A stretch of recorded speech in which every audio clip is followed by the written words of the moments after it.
Hello and welcome to the MinnMax Show, a place about games, friends, and getting better. I'm Ben Hansen, joined by Serial Vasquez. Hello. Leo Vader. Thanks for having me, man. Sorry, King of YouTube, Leo Vader, isn't that correct? That's right.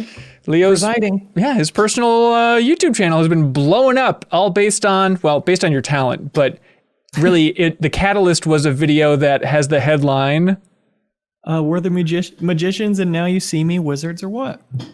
Did you see that being the one that would make you a YouTube god? There's been a lot that I've been like, oh, this is the one. So I can't really say that it was, but I was also, this is a pretty good chance. I like that thumbnail. Yeah. Has it changed your mood? Yeah. Isn't that weird? It's been overwhelming. It was a while to really let it sink in, as it were. But today isn't about me. You're right. Today is about the wonderful Anna Diaz. Welcome to the show, Anna. Hi. Anna, on today's show, you're not going to believe it. We're going to be talking about Hitman 3. We're going to be talking about The Medium. We're going to be talking about Cyber Shadow. And then we're going to be talking about 10 of your favorite games of all time. Yeah. And what is that in honor of, Anna? It's in honor of me stepping away from the show. And basically it's actually, I'd see it more as a celebration of me getting a really awesome opportunity. A new full-time job that I just need to focus on for a while. That is, still in video games, and I can't say fully where I'm going, but I will be in games media and I will be doing what I love, and we'll have, similar opportunities to keep, doing this work, and offering game analysis and my thoughts on video games and, covering niche, weird internet things of games. So yeah. So this episode isn't so much a goodbye as it is a congratulations. Yeah. And it's going to be a weird thing of not exactly, well, you're gone forever. It is, part of the MinnMax family, always part of the MinnMax family. Yeah, so it is you need to focus on your full-time job for a while here. Yeah, yeah. No, and it's so, I should have announced it that I'm being downgraded to a friend of the show instead of saying, oh, I'm leaving. Because, it's just, like you said, it's just a matter, I need to focus on this job for at least a while. And it's I'm not dying. I was so touched by how kind everyone was yesterday, but then I was looking at it and I was like, oh, maybe this was too hard of an announcement, because we kind of workshopped it a bit. And I was just like, well, at least I know people will be happy when if they see me on random stuff in the future, Yeah, it'll be really fun to have you back in whatever capacity that is and whenever you'd like. But you're just downgraded to friend of the show. I mean, you're just in the weird waiting room with frickin' best friend Ronnie and Sarah Podzorski, the freaks. Yeah. No, it's just going to be... You'll work in the same room as Sarah and Ronnie. That's right, yeah. The MinnMax office. It's just Sarah and I sharing TikToks the entire time. So I hope Ronnie's okay with that. I think he can live with it. Leo Vader, you had a big stream happening last week or on Tuesday night, technically, I guess, yesterday, of Hitman 3. That's correct. So you were streaming Hitman 3 with the dastardly Dan Reichert. Yes. Walk us through what happened. What was that stream, man? It was a blast. I mean, I've loved Dan's Giant Bomb Hitman content years and years ago. And being able to play with him, it was as fun as I would have hoped. We basically had these weird challenges for each other. My challenge for him, our challenge for him, as depicted by the MinnMax Discord, was to have him stack 20 bodies in a bathroom, basically, in a bathroom stall. And it was a fun ride. It was a perfect arc, kind of a 3-act structure to that challenge that I really couldn't have been more satisfied It was with. perfectly scripted. Yeah, that was on his Twitch channel, and then he challenged you to a very specific goal on MinnMax's Twitch channel. And these archives will be up on our respective YouTube channels, so you can check it out there. But I watched that entire thing, and it was freaking riveting, Leo. There's a moment in that first half where Dan is stacking bodies in this bathroom in Hitman 3, and then it's all over and done with. Like, guards are coming into the bathroom. There's no way he can get out of this. A guard opens the bathroom door where there's just a pile of bodies. And I don't know Hitman that well, so I don't know how weird this was exactly, but it looked bizarre where the guard opens the bathroom, the murder bathroom, but at the same time he's opening the door, he turns around and is like looking behind him, and then the door closes again, and he just never happens to look in that door, which would have been game over for Dan, because everybody just would have shot him to hell, right? Yeah, that was lucky. Knowing Hitman, yeah, it was very lucky. It was absurd. Yeah, you can check out those archives. But at this point, I know you haven't played as much as you'd like, but as much as you'd like is like 300 hours. But what do you think about Hitman 3 so far?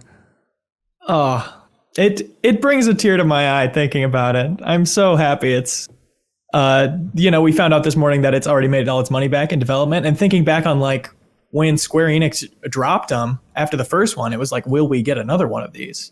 Yeah. And there's definitely a world where that happened. And now instead we have this like beautiful celebration of like the whole Hitman series. Like the last real big level in this game is such an homage to like one of the greatest levels from Blood Money. Oh, awesome. And so many little conversations and characters that tie back into targets and things that happened throughout Hitman 1 and 2. It's like having this package of like 22 beautiful destinations, huge, gorgeous, deep levels. It's like I almost am not in a rush to play it because it's like, this is infinite game here. I just have Hitman whenever I want it, and that's great. Yeah, it's like a nice lesson in like efficiency for development. You know, I saw some people talking on Twitter about how bizarre it is that Hitman 2016, that was the first reboot, right? Mm-hmm. That one was seen as a financial failure from Square, and then it's like, well, IOI will just take this one and publish it on their own, and now, hey, it's already made its money back. If you just scope things correctly and cater to your audience in this way, even a big AAA studio like IOI can crank this out. It's amazing. It's amazing. Yeah, I don't feel like there's anything else like it going on. This game is like a super, it's clunky though, the carrying over the progress. You'd feel like having an IOI account would get you your progress carried over, but you have to make that and sign in with both games and then go to a carryover website. And then there's like 10 pages of fine print you have to read. Yeah. I know they didn't, wanted to make it as smooth as possible, but it sucks that it is so obtuse for the player. And the always online thing, 3 games in, I don't feel like they've ever justified why you have to be always online. And when this game is popping off and you're disconnecting from the servers and have to reconnect every like 30 minutes just while playing a single player game, ridiculous. What is that? That was the most jarring thing about seeing this game in action with your stream with Dan, was just seeing constant connection issues. It's like, how is everyone just tolerating this? This is absurd. Yeah, I mean, you're out for like 5 seconds, so it's not the end of the world, but it is like, what is this getting me? This always online thing. I've never felt like it was worthwhile. That's so bizarre. Serial, have you continued to play Hitman 3? I went back and tried to play a little bit more of the tutorial levels, because so much of the appeal, I think, in Hitman is, well, in 3 specifically, is how they're wrapping up the story. Yeah. So I figured, like, after testing out a couple of the newer levels, I'd go back and try to get through most of the series. And I'm not entirely sure if I should just do like a tourist run of every level and then go back and do challenges, or if I should just totally immerse myself in one location at a time over the course of the year. Because I feel like both of those seem like valid approaches of just like knowing, Paris in and out and just being out, like doing everything I can in that, and then moving on to Sapienza, or just doing everything one time and then going back to whatever levels I like. I think just go for levels you like at this point. Like, the story is there and it's cooler than ever in Hitman 3, but it's still, you're not going to be bawling your eyes out because you committed and paid attention to the whole story. I like playing it like this game. Even I've been kind of jumping around and playing the levels in different orders, and I like just filling in different parts of the story at different times and almost making it an asymmetrical storytelling type of thing for myself. I think it still works fine that way. And it's like kind of more how it pays off to play, is to play it based on what you're excited about. And even if that's replaying the same levels and jumping around. Yeah. Leo, do you think you're going to stream more with Dan? Yeah, for sure. we both couldn't have been happier with how it went. We're definitely going to do another one. Oh, awesome. Yes, you can follow Dan Reichert on Twitch and follow MinnMax Show on Twitch, and we'll be bouncing back and forth between those two, hopefully at some point in the future, but we'll communicate exactly when that's going on our Twitter account or Discord, all that fun stuff. Serial, you checked out The Medium? You reviewed The Medium, right? Yeah, I reviewed it for Polygon, which you can find, I think, the embargo lifted this morning. Yeah. And yeah, I played it. It starts off really strong, but overall, I can't say that I'm a big fan of it. It's weird because I think the first hour in that game I was a huge fan of, because it is without I don't think there's a ton to spoil, but like you're a medium. You can see in both power, like you can see in both the spirit world and the physical realm. And you work at a funeral home, and so it's this like Resident Evil 1 style adventure game, where you're walking between fixed camera angles, you're looking for things in the environment. Like the inventory system just feels lifted from Resident Evil 7, where it's like you find this item and it's like one of however many slots, but that's not really the focus, because there's no like, okay, I need to find the 3 keys and then I need to open this and here's a sliding puzzle. It's not that involved at all. It's mostly like, okay, you're in this room and there's a locked door, the key is in this door. Or the key is in this room. Yeah. So it's really basic on that premise, because it's really emphasizing story. So this game, people were really excited about it because of its connections to Silent Hill, or so people were reading into it, where it's Bloober Team, the developers who most recently made the Blair Witch game. And the composer for this game is Akira Yamaoka. There's another one as well, but like it's 2 composers, one of which is Akira Yamaoka. Right. Silent Hill composer that everybody loves. And so I feel like the survival horror crowd has been building in anticipation about like, is The Medium what we're hoping for? Is this going to be awesome? Alternating between 2 worlds? This is going to be great. And the answer is just, it's kind of interesting at moments, but blah. Yeah, I think it's just not really survival horror. There's like really no survival aspect to it. There's no like, managing your health. There's no like, I need, like you don't shoot anything, right? So there's no like, okay, ammo management or anything like that. There's no like long term, okay, I need to make sure that I'm keeping up on resources or whatever. It's like, more interested in its story. Yeah, it's more adventure game. Would you say like, because I'm the kind of person that I'm not good at like the survival part of horror. So it almost sounds like a good entry point to me to like horror genre, just because I'm not good at like first person shooters. Like, would you say like it's like easy, I guess? Like, it is pretty easy. Like the times when they actually try to do more than like just let you explore and solve puzzles and stuff, I think are maybe some of the worst parts, because there are sections where you're running from like a monster, or you're like hiding from it, and those stealth sections are like, they're not crazy creative, but you get by them pretty quickly. They're not anything too involved. And there's like one section later on where the layout is just kind of confusing. Like they have an in-game map, and I had to run back to the room several times because there's no way to access it from the menu or anything. You have to go back to this one room. But like the gameplay, I think is pretty simple. But like the story, I think starts off really interesting, because it's like, okay, here's this one story about this one person who worked here. Here's this other person. And so like she's kind of learning from them, and you encounter, ghosts that are kind of like, that are basically like Jack, where none of them are evil spirits or whatever. They're all just kind of people who've passed on, and like some of them know they're dead, some of them don't, but they're all kind of like, well, I'm here for a reason. I need to figure out what that is. But then it very slowly starts dovetailing into like more kind of like thriller, kind of conventional horror stuff, where as you learn more about Marianne's, like the reason why she's there, it's all this like, well, this person was in your past and this person abused this person, and so like for years and years this was like the whole family history stuff, and that feels like this weird tonal shift from like, let's be very kind of somber and kind of empathetic towards like people who have passed away, to like, okay, you need to get down to the bottom of this mystery. And it's like super, like it's very telegraphed, like who, there are like some twists that are like, okay, yeah, this was mentioned in a note earlier. Why hasn't the game caught up to me?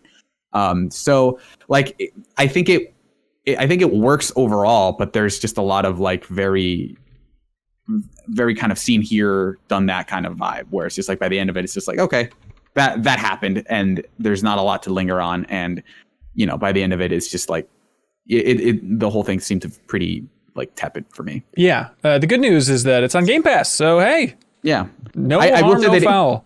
it is a pretty good showcase for like the new hardware. Cool. I think it looks really nice. I think some of the animations are pretty like the facial stuff. I don't think is great, but like it has that Resident Evil 7-esque, like you see like a poster or like a pamphlet, and it's like photograph level quality of just like, oh, this is really cool. It looks really lifelike. Yeah. And all the environments look really nice. So if you're looking for something to like, hey, I want to look at a next gen game, like this is definitely that. And the fact that the gameplay is so simple kind of makes it easier to get into. Yeah. All right. You actually convinced me. I might check it out on Game Pass then, just to push the consoles to the limit. Honestly, if you just played like those first 2 hours, those are probably like the best part of the game. So. All right. That's interesting. That's The Medium, everybody, from Bloober. Another game that's on Game Pass is not exactly a technical powerhouse, but Cyber Shadow, which is published by Yacht Club Games, the studio that brought you Shovel Knight, and then this is developed by Mechanical Head Games. But this is basically, it feels very Shovel Knight adjacent, right? Except this is focusing on kind of 8-bit Ninja Gaiden as the mold, except you're a ninja going through Cyber City. Serial, have you had a chance to check this one out yet?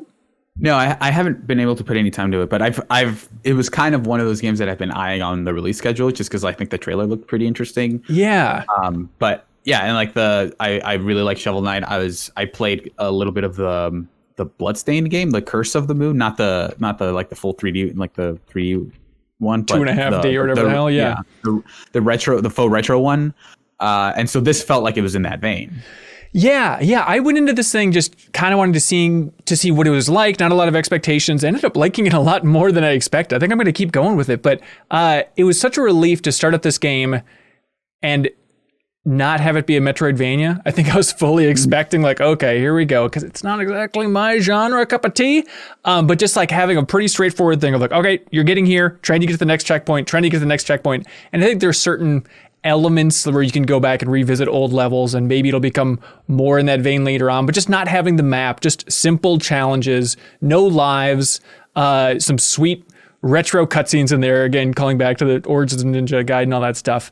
But like the music in particular is fantastic. And it's also on Game Pass. So it's a game that if you like the old Ninja Gaiden games, I definitely recommend checking out. It's definitely getting to the point now where it's getting challenging. But again, the no lives thing, it's like, oh, this is just a great podcast game, just to blast through this retro experience. But as somebody who's not, especially keen on retro games, I kind of feel like I've had enough of those. This one I feel like rises above, and it's just a nice reminder that like, oh yeah, retro style games can just be so good now. And most of them are just so good, so much better than those older games in a lot of ways. Except for this, Suriel, I can't wrap my mind around this. But you get a power up pretty early on. This is a shuriken. But to throw the shuriken, you have to hit the attack button and up. Meanwhile, there are infinite other buttons on the controller not being used. But I assume this is a just throwback to how you threw shurikens in Ninja Gaiden or something on the original NES. But it is the weirdest choice, and there's not a way to remap it, but it's infuriating. Huh. Is it I'm guessing it's a jump. There's a jump button and it's not up to jump, right? Because that would be infuriating. You got jump and you got a simple attack. Very limited range here. Yeah, that's probably just like hey, we want to be true to the spirit of like retro games, so we're not going to have you use right trigger for all these different power ups or whatever. Mm-hmm. But that definitely seems like a thing where it's like they should just make that an option, not like a mandatory thing. Yeah, I mean. It's doable, but every time I miss a shuriken and end up doing the basic attack, it's like, God, just put it on another thing. But apparently Ian Clark in the Backstage Pass watching us live, he says that's how it was on the NES. We're not playing on the NES, Ian. Let it go! Let the past die, for Christ's sake. Unless we're talking about the past of Ana Diaz and Ana's favorite games of all time. Let's relive that past. Let's jump into your history. Okay, so you were saying that you had a really tough time compiling this list of 10 games because it's turns out hard to rank these things. Yeah, no, just that like I in general don't like despite it being maybe my job, I don't like putting games like over or under each other because they qualitatively feel so different and sort of, like appeal to different points in my life and different sensibilities, et cetera, et cetera. You get the point. Yeah, but one of them has to be the best. Yeah. And I was able to pick 10. And I will say some of like the lower ones, there was a lot of, there are a lot of games that could have been on this list. And maybe I'll look back on this like an hour from recording this and really, really regret putting one over another. But it'll happen. Here's a list of 10. So do you still want to do it? I'll give you some hints here. Yeah, let's work our way up. So number 10, you give us some subtle hints, because we're geniuses when it comes to this stuff. And we know you so well, so we'll know exactly what feels like your 10th favorite game of all time. Read the back of its box. And then take out keywords. Okay. You know what? A lot of the games that I didn't, for half my life didn't have game boxes really. Okay, here we go. Number 10. Yeah. It's digital Legos. Roblox. It's no Minecraft. Yeah. Perfect. You got it. Okay, so 10 I put Minecraft. What was that? When was the last time you played Minecraft? Like 2 weeks ago. Perfect. Yeah. And you've been playing for 10 years now? Yeah, I guess so. Well, I think I didn't start playing it until like a couple years after it came out. Okay. Like one of my friends got it and was like, all right, like we're all going to play Minecraft on the Xbox now. And then of course, like that's all we did for months and months and months. And like, it was so fun because that was one of the first games I played where like our non-gaming friends would also come and play Minecraft. So it was like the first game that I saw as like a young child having like an incredibly universal appeal. I gave my old Xbox One to my nephews, and so I'm trying to think of good games for them to play. And Minecraft is like the obvious one, but my sister is very scared of it. Like, oh, they'll get obsessed. I'm like, what? They'll have too good of a time? I don't understand. But I think they're not great with the controller, and so I worry about like the first-person controls. Do you remember that being an issue of people like trying to play it back in the day and being like, I don't know how to control this freaking thing? No. I think it was like kind of awkward, but it's just like any sort of upstart with learning a game. It's like it feels a little weird, and then you just sort of get used to it. Yeah. All right. And you have the time to like, okay, I'll walk up, turn and look at the tree, find the right thing, find the right button to hit the tree.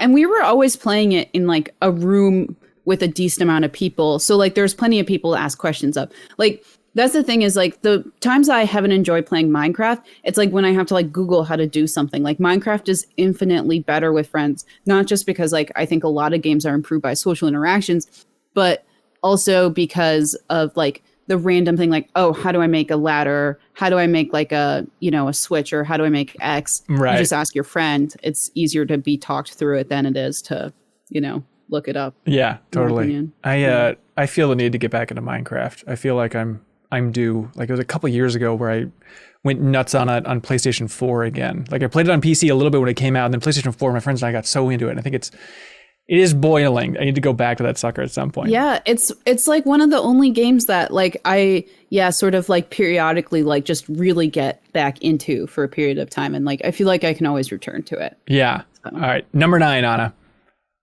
Number 9. Okay, so giant trash ball. Katamari Damacy. Yeah. Perfect. Okay. Yeah. I love it. You must have been pretty young when that first one came out. Were you playing the first one? I only played. I have here Katamari Damacy reroll because that's when I played it. Oh, really? That's fascinating. That was your first time? Wow. Yeah. That was just like a year and a half ago, wasn't it? Well, I think at this point it's probably 4 or 3 years old, I think. Reroll? Really? Or maybe I'm just thinking of the Switch port in particular. That could be. Maybe it's like 2 years old. Yeah. But did you know it from memes and your cool hip culture before you dove into Reroll?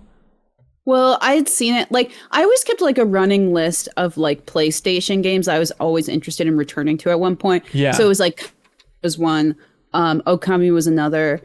Just like games that visually looked interesting and fun to me. And so like Katamari was on there, but I didn't see like memes or anything. I was just like, oh, this looks different, and so I'm interested in it. And like, it's like a 9 because I think it's one of the best gameplay loops of all time. Like, it is very satisfying and for sure one of the best soundtracks of all time.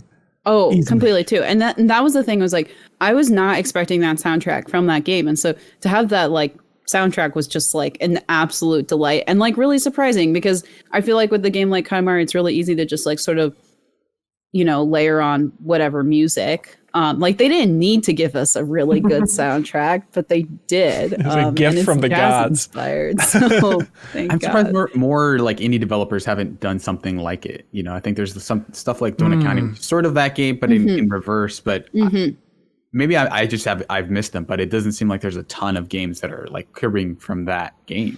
The technology. It's too difficult to build. There was, oh my God, this is a distant memory. Is it a PlayStation 3 game? There's some game where you're a blob getting bigger and bigger.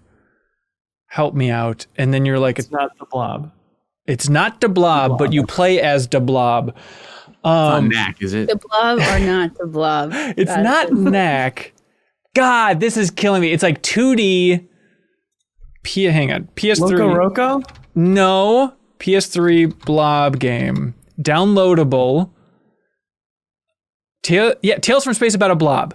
Yes, that is it. This is a game where you get bigger and bigger. So, you know, it's out there on the tip of everybody's tongue, like Tales from Space about a blob. And agar.io, actually. That browser game where you're dots and you eat other dots to get bigger.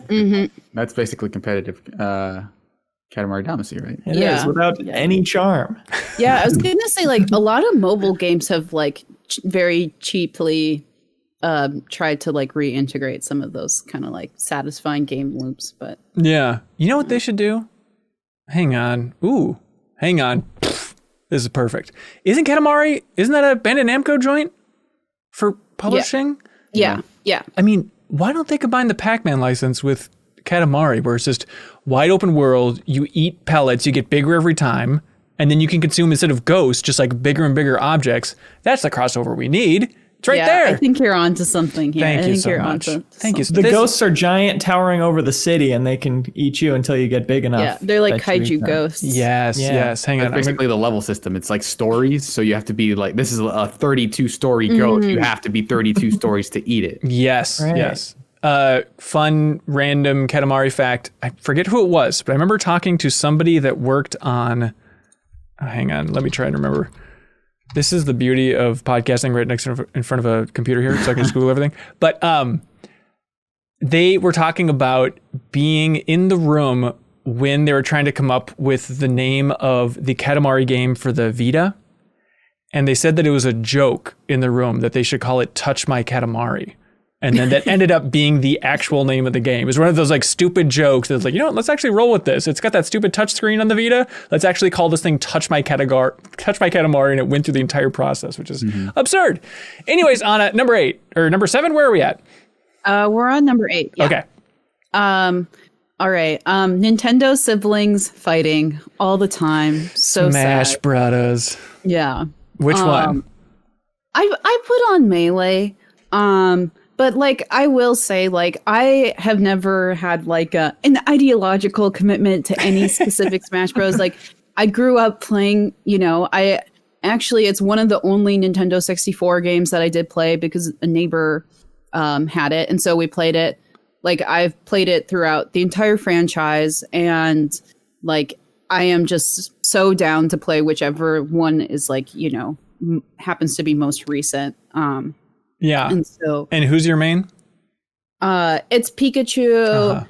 But I also really like playing as Ness, and now in the new one, Inkling is really fun. Perfect. Which is weird because I think, if I remember correctly, Pikachu's like one of the best characters in Ultimate. So it's weird that you swapped roles at that point. Yeah.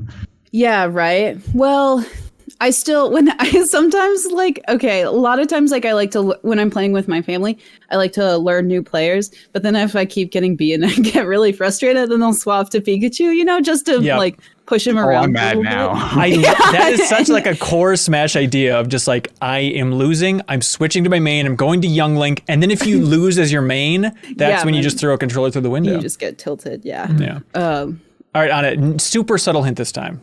Let's see how subtle we can go. Okay. Just like the look on your face, we'll be able to guess it. Maybe this isn't subtle enough, but rock climbing. Shadow of the Colossus? Breath of the Wild. Yeah, Breath of the Wild. Getting over it. Was that not subtle enough? No, that's good. That's good. Although you're playing Shadow of the Colossus now, though, right? Aren't you playing Shadow of the Colossus now? I haven't picked it up because I keep because like I didn't realize that like with Nier Automata, I say it both ways every time because I'm so self-conscious. It's just one of those games that you keep replaying. Yeah. And like every time I'm like, okay, I'm just like I'm gonna put it down for a while until I rebeat it again. But then I'm like, well, let me just like see what the new beginning looks like. Yep. And then like I just get sucked into it like completely over again. And so I actually have not been able to pull myself away from that game at all. So yeah, I don't know if there's climbing in Shadow of the Colossus because who can say? We won't spoil anything for you. But if you like Breath of the Wild's climbing, you might be in luck. Okay, subtle, just beautifully subtle. Oh, you guys aren't gonna get this one. Okay, just medium subtle. I'm just like going with silly hints. March of the Penguins. Surfs Up, the licensed game for GameCube. No. Happy Feet, the licensed game for Wii. No. Let's see. Has Morgan Freeman starred in any game? Was there a Nutcracker, the Four Realms video game? Club Penguin? Yeah. Oh, damn it! Of course. Nice. Yeah, I love that feel like that's I had on to there. give a more obvious hint that time. And hang on, that sound you're hearing is thousands of people screaming about the idea of Club Penguin being above Breath of the Wild on this list. I mean, I'm prepared to. I'm the person who put Among Us like third on my top 10 list for 2020, and so Yeah, so like, you can be wrong. I'm like ready to defend like MMOs and just like free games. Yeah, like, social experiences for sure. Yeah. I think it's a good call. Yeah, and Club Penguin is a social experience. You can go to the club. You can go make pizza. You can go play card games with your friends. It's great. And what I like about Club Penguin, again, is just like going with my theme of also like appreciating specific fandoms that like keep me rooted in certain games. The Club Penguin fandom is ridiculous because like they evaded Disney ended up buying the rights to Club Penguin. That's right. And they ran it into the ground. Horrible. And then fans released like a clone fan-made version that was like a socialist Club Penguin utopia because everyone was like a member. Because when you were a kid, like when it was like owned by other companies, you had to like pay to unlock certain things. Yeah. But then it was so great to revisit later on because like I was never a member when I was a kid. And so I had to like grind out a lot more for certain things. But then like this fan made version, there was like no paywall for any of the content. And so I thought that was really cool. Okay, next one. Okay, next one. I'm going to just go really vague here. Boat. Wind Waker. Yeah. Nailed it. Yeah, you got it. All right, next one. Okay, number 3 is Fuzzy Pickles. It's a really specific hint. This is some joke. I'm making it a little harder.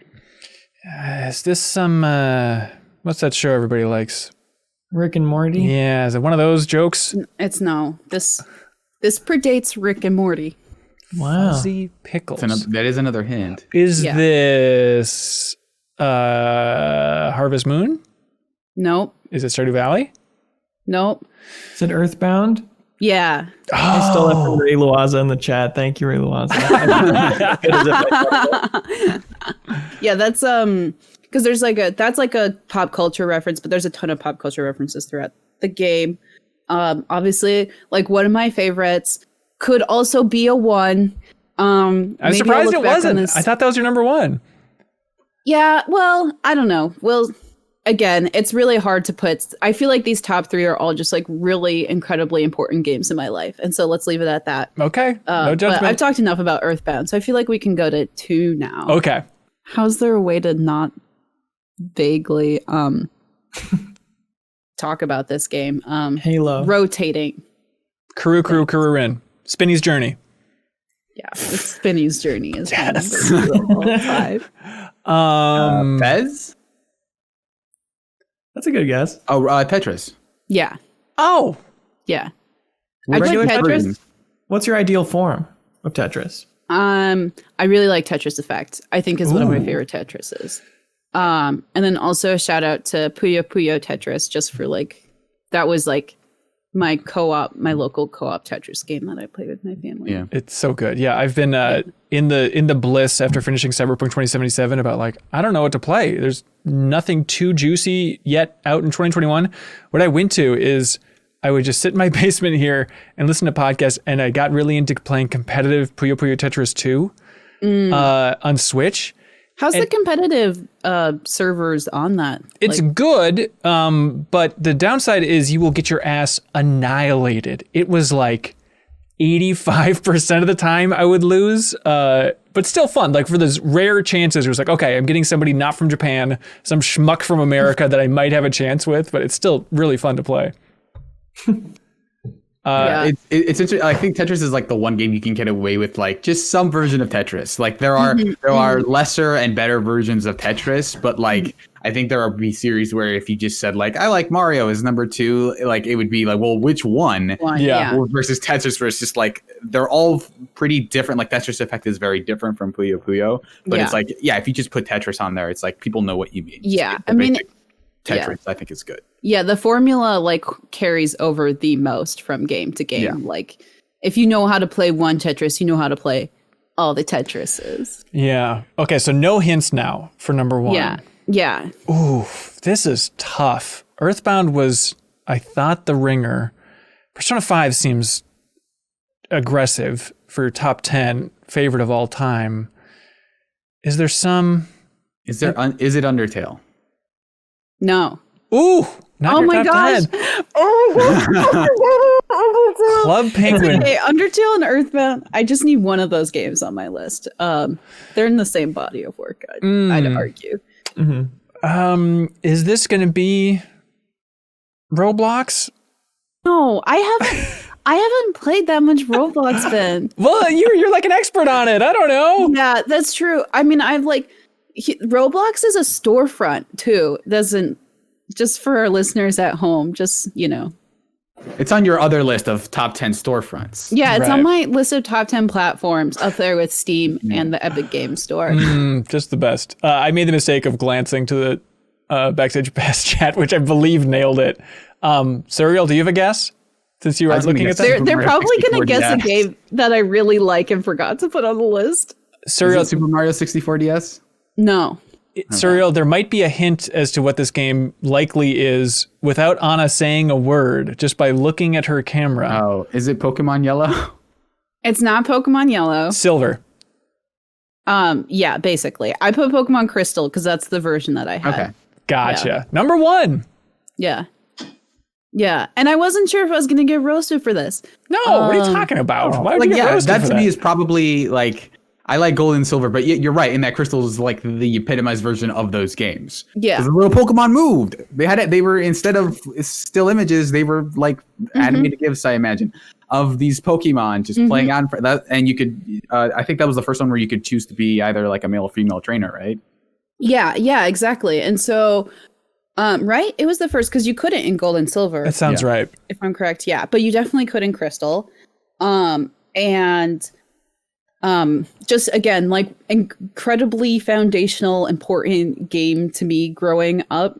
And like I revisited it so many times. Like I revisited it like later on in elementary school and then in college and then I feel like it kind of holds up to be honest. Yeah, and even if you don't go for Crystal, just going for Soul Silver or Heart Gold, like I played those not too long ago on DS, and those are still fantastic. Yeah, and I think that I was kicking around because I probably actually spent more time playing Ruby Sapphire throughout my life, which that might make people cringe because there are a lot of people who really don't like Ruby and Sapphire because it's representative of this time when Pokemon franchise was like kind of like at a lower point.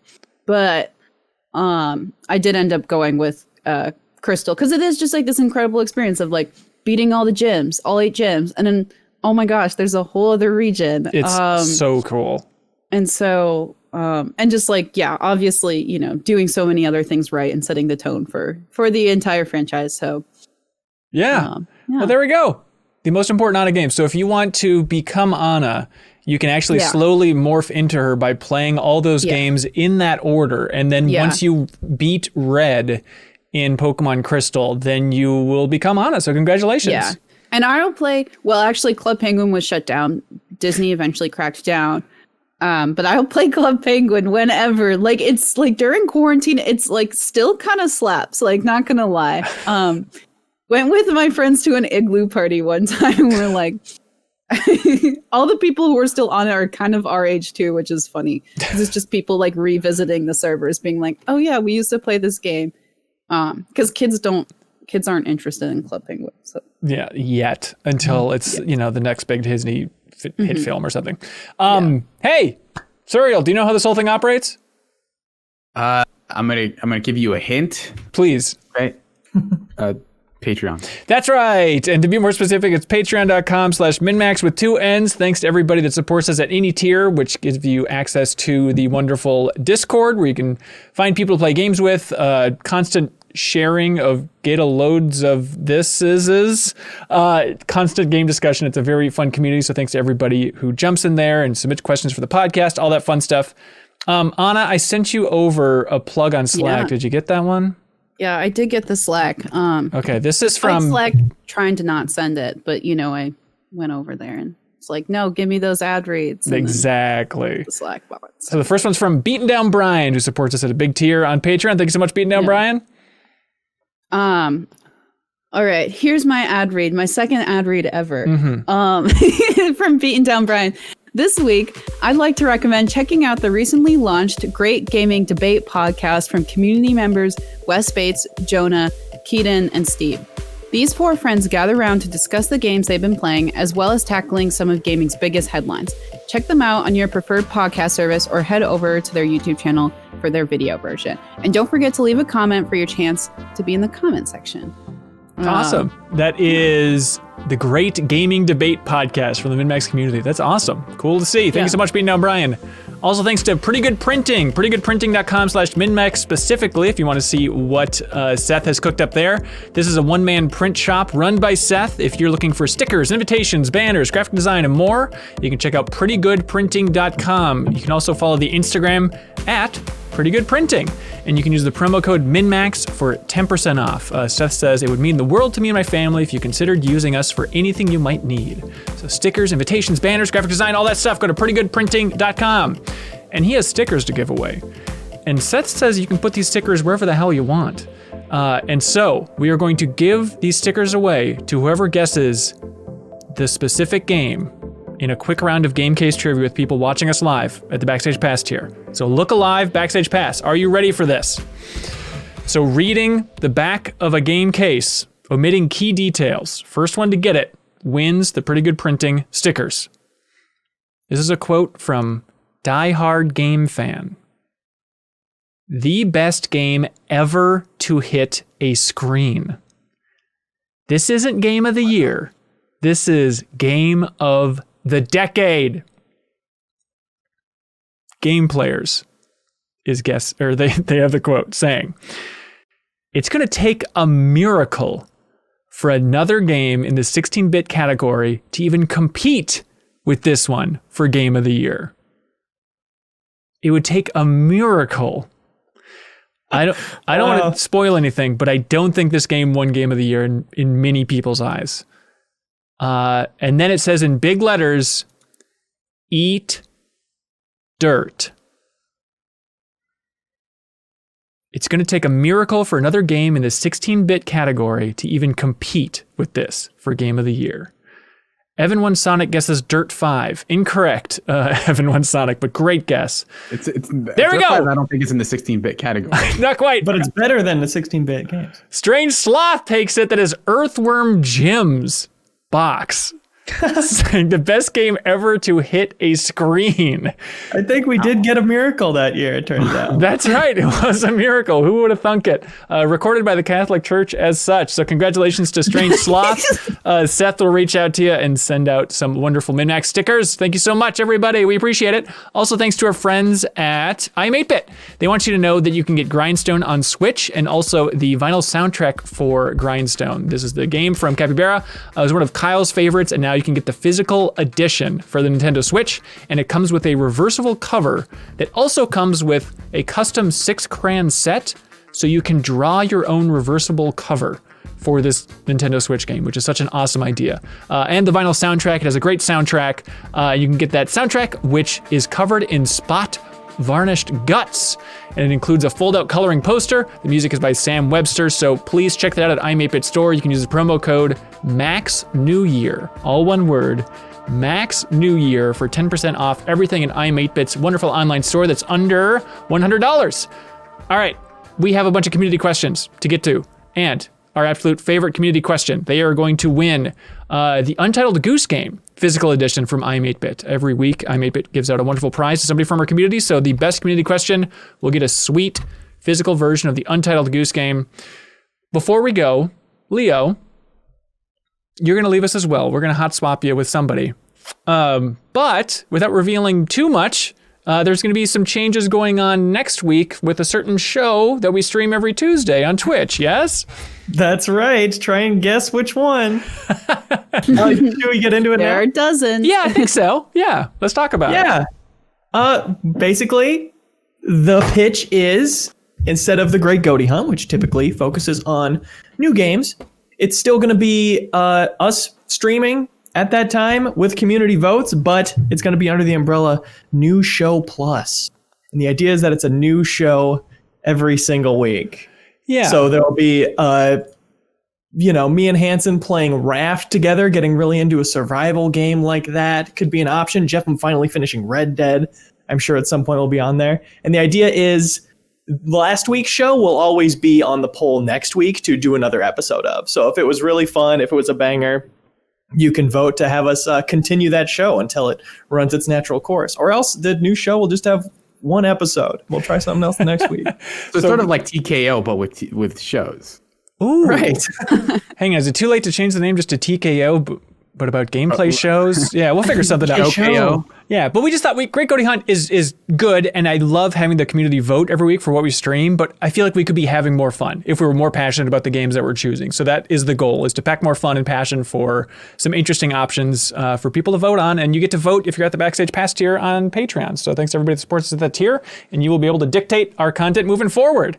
And I'm sure our community will have their own ideas for shows that we would love to hear and put on the poll for sure. Yeah, so get ready for that next week. It'll be a fun time for changes there. Leo, do you want to give yourself a round of applause for such a brilliant idea?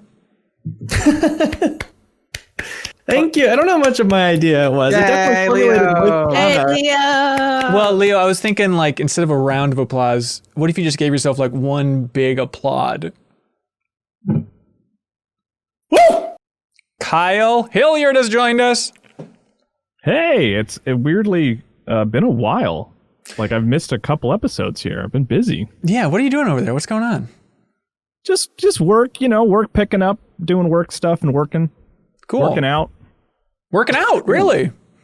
Yeah, actually, when's the next Better Quest? the why is the name of the show slipping my mind? Where it we Better call Quest? you and talk about improving ourselves. MinnMax. Better Quest. Better Quest. I don't know why I couldn't think of the name. When's the next Better Quest, Hanson? Maybe I'll call in. It's the first Thursday of every month, so oh my God, that's Okay. next week. Yeah, that'll be February 4th. Okay, I'll try to call in. Okay, Talk about my exercising. that's very interesting. When you said you were getting a full-time job, is that what you meant? That you were just quitting to get that work in full-time, try to get shredded? Yeah, that's right. And that's what Anna's leaving to do as well. I think it's just to get shredded. I'm my full-time job. Wait, Anna's leaving? Okay. Oh my God. By the way, people in the Backstage Pass, and I'm sure in the comments, are wondering where you're going, Anna. Do you have a timeline for when that's going to be announced or when they can expect that? This Monday. You Okay. will all know. Perfect. Yeah. So, Anna, we have a bunch of questions in general about games. Some are particular to you and your experience and your time here. But if we don't get to your question, or if there's something that you're like, oh, I would love to talk to Anna about this, or thank Anna for this, you will have an opportunity this Sunday, the 31st at 6 p.m. Central. We're kicking off MinnFax, which is our community Q&A show. And the end of every month, we do a call-in show, and Anna will be on that one. So if you want to podcast with Anna about anything under the sun, that'll be a great opportunity. So everybody at the MinnMax Council tier on Patreon can call in and talk to us about whatever you like. It'll be a good time. Almost as good as Rigoberto here. Rigoberto Hernandez says, it's so bittersweet to say bye to Anna, but congrats. I appreciated the fandom deep dives, especially Blaseball, which I finally understand after watching your episode of Refreshed. My question has perhaps already been answered a long time ago, but I am new here. What made you decide to join MinnMax? Well, it was just like a really good opportunity for me. I met Ben. I'm based in Minnesota, and so there are only so many games journalists here. Yeah. We kind of have to stick together. And so I met Ben, and then just like came on the show, and then I guess I did well enough that the community wanted me back, and so it was just a matter of like, as far as what made me want to do it was just I wanted, like, that was my dream, right? That is my dream, is to have write and talk about video games, and so this was a fantastic opportunity to do that, and the community was wonderful, and so like that certainly helps, like as in like I guess like an up and coming voice, like it's really nice to have like a warm and welcoming place to sort of sometimes make mistakes but then also grow. Yeah. Well, I hope you got something out of the experience, but we're going to be talking a lot more about it here. Tom Blackburn says, question for Anna. Why? And then he says, thanks for all the hard work you put in, all the fresh ideas you brought to MinnMax. Best of luck in your new job, and I hope we'll see you as a guest again in the future. Crypto Zookeeper says, I don't have a question. Just want to say how refreshing, no pun intended, Anna's presence has been. And while I'm sad to see her move on, I'm excited for her as well. All the best, Anna. Thanks for all the sweet comments from everybody. Everyone's so nice. They're all very nice. Xavier Perez finally has a question for somebody like Kyle. Let's give this guy some attention, please. Yeah. He put says, me in the spotlight. Here we go. He says, hey, Ben and crew. I recently played Paradise Killer on Switch after hearing Justin McElroy recommend it, and I thought it was incredible. The only problem is none of my friends had played it, so I had no one to talk about it with. I even gave my friend a $20 eShop gift card just so he could get it and I could talk to him about it. Have you all ever played a game that you desperately wanted to talk about, but none of your friends had played it? Thanks for all the great content. Thank you, Xavier. This is basically the equivalent of that. Well, I guess not the same, but I think of that dumb Jim Gaffigan bit, Kyle. I'm sure it's always on the tip of your tongue, where he has that bit about just seeing Heat for the first time, and he's desperate to talk about Heat, and he tries to talk about it with all his friends. His friends are like, yeah, I don't know, we saw that 20 years ago. We don't want to talk about it, man. Yeah. But yeah, what jumps out in everybody's mind for a game that you really want to talk about, but none of your friends do?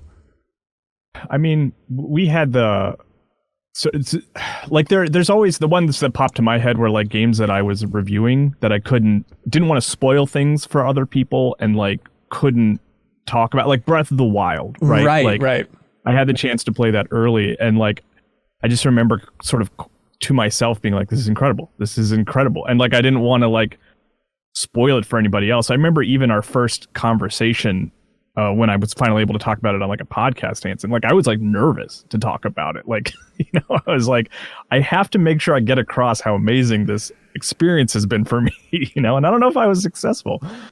I actually not too long ago went back and rewatched our like review discussion for Breath of the Wild back on the Game Informer show, because I wanted to get a sense of like how enthusiastic we all were and how enthusiastic you were. And I think I was waiting for you to be more effusive. Is that the word? I was waiting for you just to be like, Jesus Christ, you guys, you don't understand what's waiting for you. But instead it was just kind of like, yeah, no, like the navigating's really good. I think the world's really good. I like the store. I was waiting for that just, you don't understand, grabbing us by the shoulders moment. And it didn't really happen. I think I was scared to do it. Like I wasn't sure how confident I was in my own personal experience. I was also exhausted. From just ripping through the game. Yeah, it's not a good game. I guess that makes sense. I guess for me, it's a recent example, but Yakuza Like a Dragon. I love that game so much, and I'm waiting for, people like Grant and Ronnie, friends of the show, to finally jump into that sucker. Cyril, have you had that? Have you gotten to talk about Yakuza Like a Dragon enough? Not as much as I would have liked, but I've definitely, I think I've heard enough about it from other people that it kind of fills that void. I think Owlboy was one of those big ones where I was kind of like, man, I love this game a lot. And that was a weird thing where it was almost the opposite of what ended up happening with Kyle, where I was really effusive about it. And I remember thinking like, I can't wait for other people to start playing this. And then it almost basically never happened. Like other people did not come approach me and said like, oh, I really like this. I think most people just didn't end up playing it. Yeah, correct. I don't know how well it sold, but like, I think they had a physical edition, but I just feel like quietly, like that is a game that I just love. And at this point it's been enough time that I don't remember a ton of specifics about it, of like why specifically, like what moments I wanted to talk about. But overall, I still remember that game really, really fondly. But I haven't met another person who really liked that game or has played it. So. Well, Cyril, I think I gave you the most heartbreaking response to that, where I was like, yeah, I played like the first 2 hours and I just don't like flying. And it's like, that's the whole part of the game. That's it apart. It's one of the best things. Yeah. Hannah, something jump out for you? Well, for me, like my experience is just like the majority of my friends, I don't have like barely any friends who play video games. I have like one friend who plays video games and plays like 2 games a year, for a really long time. And so it's just like a matter of my day-to-day life, like wanting to talk about video games and then like trying to explain the concept of Final Fantasy VII to my friends, like where we're just like taking a walk and being like, how are you? And I'm like, oh, let me tell you about this game that I'm playing. It's impossible to explain. Like I remember on a first date one time, you know, of course video games will come up and then they're like, do you have a favorite video game? I was like, yeah, it's called Final Fantasy VII. And they go, oh, what's it about? And it's like sitting at a brewery, like trying to explain the plot of Final Fantasy VII. It's like, it's about saving the world and eco-terrorism and the terror of identity. Like, I don't know, man. How's 7 going for you, by the way, Anna? I haven't played much more. Are you feeling like you might not keep going? You're going to stay stopped right after Midgar? No, I'm pretty determined to go back. I just have just been like too absorbed in like other games. Yeah. And so it's so hard because like when you have like you're playing a game with a great combat system and an incredible story, like it's hard to sort of go back to the retro game. The retro game, it's a hard compete with, you know, with the modern one. But we get it. I'm hoping to like have a nice, like really sort of loungy long morning one morning and get some progress in it, because I can play it on my Switch and I can't play the other games on my Switch. So that's true. Joseph Dowdy says, hello, MinnMax. It's sad to see Anna leave, but good luck in everything you do. Anyway, my question is for you, Anna. What has MinnMax taught you that you will carry with you in your career? This is way too big. Yeah. I mean, I think actually like a good thing that I've sort of learned in my time here is just like true, like it's gonna sound really simple and very duh to people, I think maybe to listeners, but it is to like put my energy and thoughts and to talk about like the games that I actually enjoy playing. Like I feel like I have for a long time did sort of get caught up in like, okay, like here are the kinds of games like I should enjoy. And like I let that off, or like here's what I should think about this thing. And so like this has been like a good period of time where like I've felt like I've been able to sort of separate myself a little bit and really ask myself like, well, what have I actually enjoyed playing? And like, what do I think about this game versus like, what do I think like I should think about this game? Yeah, and specifically with like podcasting, I think it's a good lesson to learn over time as well. Is just, if you like a game, fine, just don't talk about it. Or if you don't like a game, don't talk about it. If there's a game that's like exactly in your wheelhouse and you think it's completely blowing it and you're passionate about it, just follow that passion. And hopefully there'll be more positive passion discussions than negative, because that's ultimately what's going to carry across on a podcast more than technically this game exists. Yeah, which brings me to my point where I didn't love the first level of Hitman. I don't know if it's for me necessarily. Oh, interesting. Yeah, the floor is yours, Kyle. Here we go. No, I'm just kidding. Exactly the type of thing. Yeah, it's like, what's even, I'll just not talk about it. It's so much easier. Yeah. It's interesting. I feel like over the last year, you've kind of been steering that other direction, Anna. I feel like a couple times you've mentioned, like, I want to get better about trying to play big new releases in general. Yeah. Yeah. Well, but, you know, as I play them, it's not like I'm going to be open to a bunch of different kinds of games, right? And so, like, I want to be open to a variety of experiences, but, and there are some games I feel like I should play, but, like, that being said, I'm more open now to being like, oh, yeah, like, even though I felt like this game should be important, I don't like it. Like, I think we literally have a question about this later, where like I could go into details over like specifics of like, okay, I'm just gonna let myself game, and that's fine, even though I initially thought that I should like it. Yep, it's fine to let things go. Something will pop up in the near future that you'll be passionate about, right? Yeah. But it's got to be scary in the freelancing world, Anna, where it's that feeling of like, oh, I hope something pops up that will spark some idea in me that I can then pitch to a bunch of different people to make something happen. Yeah.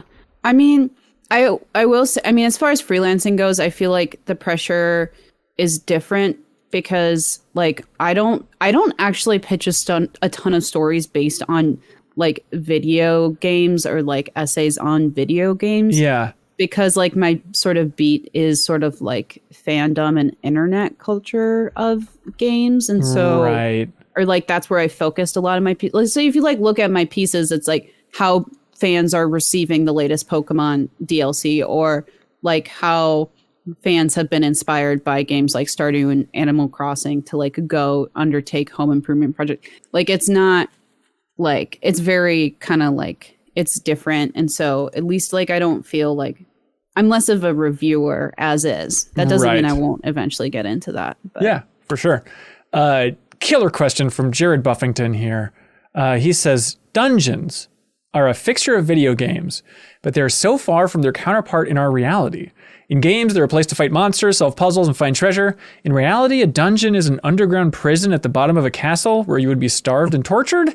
I'm not a fan of these subterranean environments and would rather game developers choose different settings for their games. Why do games use dungeons so frequently? The same question could be said for crypts as well as caves, I guess. But what is with video games' obsession with dungeons? Where do you think that comes from? This was a big reason why I bounced off Skyrim for a while. Because it was too dark. And I was like, there are a lot of like, I was, you know, playing Skyrim not when it was released. Yeah. So I had a bunch of examples of really interesting, you know, game environments. Yeah, I can see that. Just too many dank, dark dungeons. But they're all musty. Yeah. But in terms Sorry, I'm just supporting the question here at this point. They're not the most fun. But I think where they come from is just a lot of people who are into game design are also into D&D, and half of the D&D name is dungeons. So people are used to that idea, right, Kyle? Well, yeah. Also, I mean, I think it became like a term to define like, you know, a separated chunk of level that you can enter into from outdoors. That like Zelda called them dungeons in like the strategy, you know, the guide that came with the book.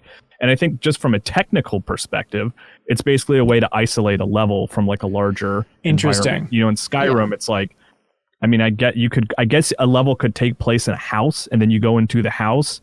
But like, if it gets too mazy, it's like, who would design a house like this? But if it's like, if it feels like a natural underground environment, your brain is kind of like more accepting of it, you know? And then you can get into the game design part of like making it maze and setting up obstacles and puzzles and stuff like that. I think there's... It's harder to justify that kind of like, well, here's a contraption that you have to decipher or figure out in some way. If it's just like, I was just out in the park. I don't know what it's doing here. Like, it's better if you just like, here's an entire space to built around the concept of figure this out. Yeah. And I'm thinking too about just that technical aspect.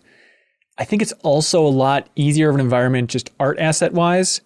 You know, instead of going inside of a house, you think about all the details in there versus, I don't know why this is always my go-to, but I always, probably because I'm obsessed with it, but I always think of like Mega Man Legends and the way the dungeons look in Mega Man Legends where it's just like repeating PlayStation 1 barf wall texture and infinite hallways. And even going up until something like Yakuza Like a Dragon, like the dungeon environments in Yakuza are just so boring and bland. They're the blandest part of that game for sure. Yeah, it's kind of a little easier on the art load there.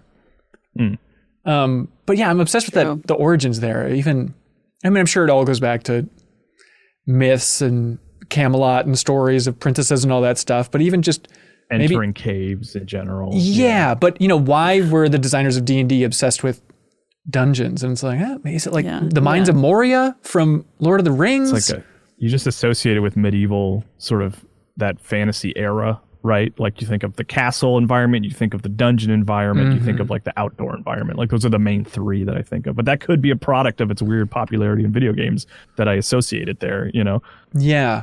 Yeah, that idea of, I guess, can't think to the caves, the unknown. It's basically, Hero with 1,000 Faces, Joseph Campbell, going into the cave and seeing yourself, Empire, Strikes Back, Darth Vader. Other smart answers, but please write in if you know a lot about dungeons. Joshua Caleb writes in and says, "Hello, CLCs. Congrats, Anna, on the new full-time gig, but I will miss your unique and compelling perspective on the show and your hot fire gaming takes. I hope you can make an appearance soon." Here's a question for you, Anna. Do you have a favorite episode or moment on any MinnMax stuff? On MinnMax stuff, the Blaze Ball episode of Refreshed was really fun because it was just like so chaotic leading up to it, as well. Like just like the Blaze Ball fandom is like so fun. Like they're just good people. And then like that episode was also equally chaotic because like I was trying to do the layout for all these guests because it was like a large episode and we were really late and I felt really bad, but everyone was like really nice and relaxed and just like leaning into it. And they're like, no, like we prefer for it to be like this if this is going to be a Blaze Ball, episode. Yeah, so I think that was fun. It's funny to think about like why that stands out compared to other stuff. And I guess it comes down to like reactions, like that show, that episode got such a fun reaction from the community and just feeling like, okay, there is somebody on the other end of this computer that I'm talking into. Yeah. Yeah. And I think, I should check, but I think now the Blazeball team, like they used to do a Q&A for their Patreon. And I think they do that as like a Twitch thing now because we were talking on the show and they're like, oh, this is kind of nice. I need to double check with them to see if that's like a new thing, but like it might have also started that at the Blazeball that's awesome. Community.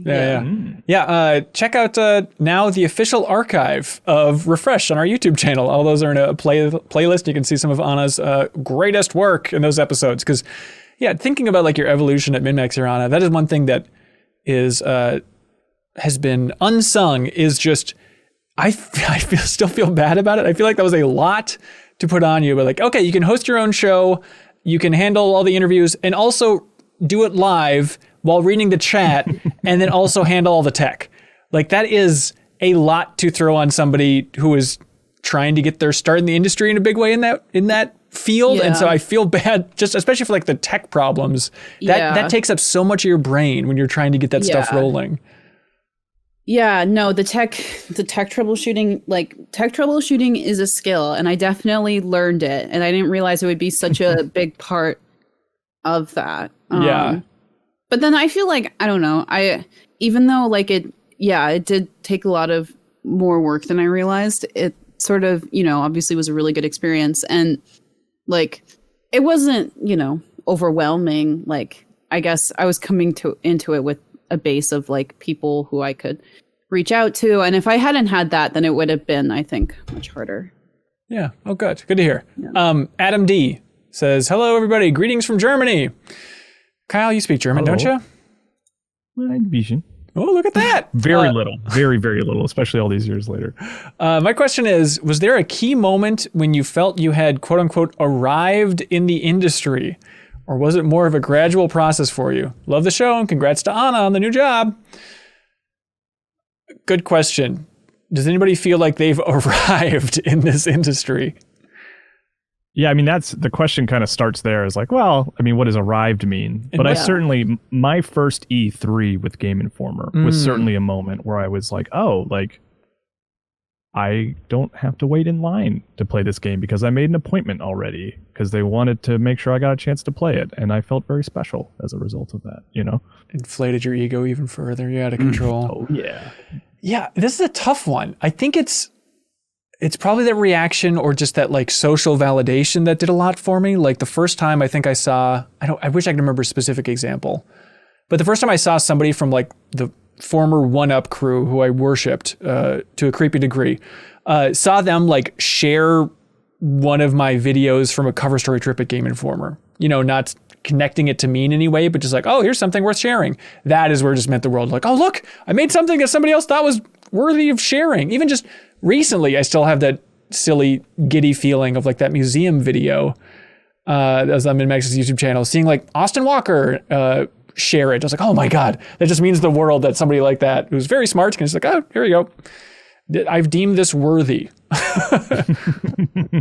Yeah, for me, it was oddly like the first moment that I got to travel for work because it like as a freelancer, I'd been doing, you know, a lot of the stuff that I ended up doing at Game Informer freelance. But it was always like, well, we'll give you the review and then that'll be the end of like kind of our social contract. And if you want to invest in larger pieces, we can't really afford that because anything that would require you to travel. But like, I think it was like the first month I was there, they basically said, hey, do you want to go to a Call of Duty event? And you could have just said, you want to go anywhere for free. I would have said, yeah, I want to travel. I haven't been on a plane, much. So yeah, let's do it. And that was like the first, like I'm getting on this airplane specifically for the purposes of doing this job. I think it was like a big moment of like, oh, I work in this industry now. You did it. That's a good one. Yeah. What was your first cover story trip, Serial? My first cover story, it was Dragon Ball. And that was your first trip, period? Yeah. Oh no, my first cover story trip. Yes. Okay. And then that was one that you're actually writing. Yeah. That was also my first time in Japan, so that was a lot of firsts for sure. It's eye-opening. We had to eat in the big Bandai Namco cafeteria. Took that weird photo of you guys carrying me through there, which now I feel like a real jackass. I think that was inappropriate. They had that whole like weird cafeteria system where they charged you depending on what plates you had. I think it was scanning what was on the plates. I was still confused about that. It might have been like certain types of food are all cost the same and they just all use the same bowl.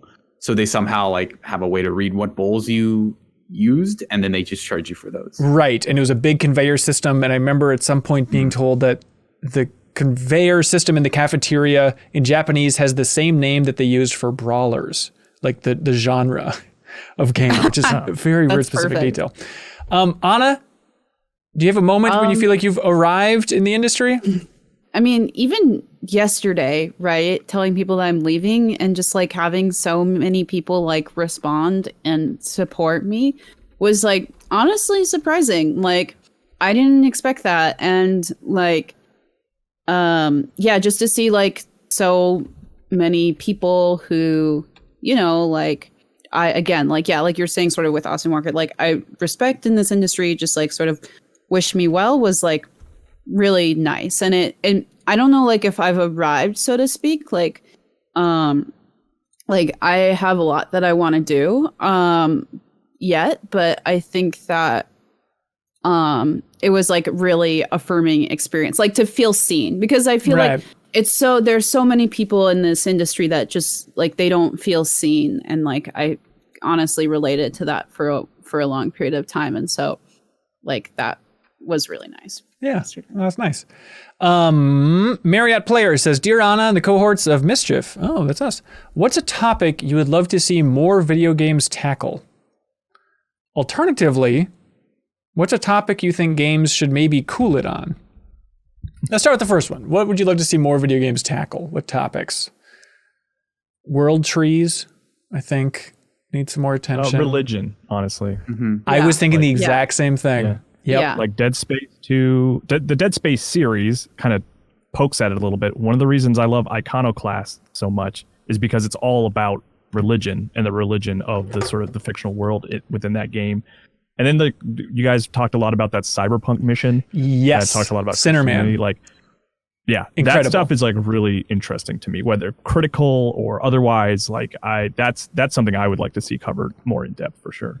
Do you all know played a game because like specifically in college we were looking for games that addressed religion, funny enough. And we played this one game on I think it was on the Xbox, but it was like something Archangel, but you're basically like playing through like the Dante's Inferno? like Bible stories. No, it's the Blue Jeans game, right? What No. is it, no? The one that El Shaddai. El Shaddai, yes. Oh, yes. interesting. Yeah, he wears blue jeans. Right? Oh, does he? Okay, my bad. I didn't know. Like the developer or something. It's Yeah, that's that Blue Jeans game. Quick aside, I think he has like I think they're like designer blue jeans that they like Yes. worked with someone to like include in the game. That game is like it's a trip. Yeah, but it is religiously themed if anyone's interested into checking that out. That's true. Hot ignition joint for all your favorite ignition games. Yeah. Yep, I had Christianity down as a big one, and this is weird to say as a topic, but more just human conversations in video games. It's rare that I will ever hear a conversation in a video game and think, oh yeah, this is how humans actually talk in the real world. Also rare in film, I understand, but I've talked about it 1,000 times. But just having earnest ums in a video game, I think has only been pulled off by Portal 2 with Wheatley. It's like the only example of a character delivering a line that sounds so believable, but he's throwing in an earnest in the middle of it. But you don't like Trover Saves the Universe? That game infuriated me. There's nothing natural. Yeah, but it's like people screaming at you. Ugh. Are there other topics that you think games should cool it on? I mean, okay, this is like apocalypse. Yeah. Post-apocalypse. Also, it's interesting. Like, I mean, okay, here's one thing. As I was like, when I looked at the question, I was like, oh, something I'd like games to talk about is like sort of the environment and climate change. But I'm like, but so many games do address that.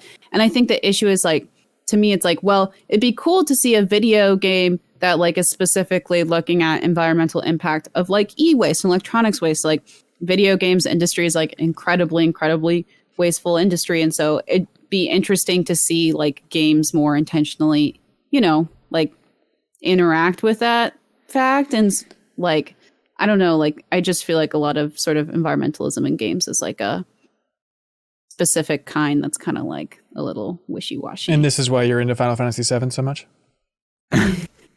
I love Final Fantasy. I know. I actually just thought of something of like, I think something like a workplace comedy, you know, where they kind of, because I think a lot of games that are like, here's what it's like to be this profession, just kind of say, here, like, be a janitor, do the job, like, run around like this level in kind of an arcadey fashion and clean up all the dirt. But they don't actually like, here's what it's like to work in this office. Here's what it's like to do this, right? It's all like an amalgamation of the actions of the job and not like it, like there's nothing like Mad Men or The Office where it's just like, here's what it's like to work in this particular industry. Yeah. Yeah. Well, there's that free Epic Store game. I think it's called 2 out of 10 or 3 out of 10. You guys know what I'm talking about? No. It's like an episodic. It almost kind of looks like a point and click kind of Telltale game, and it's about a game developer.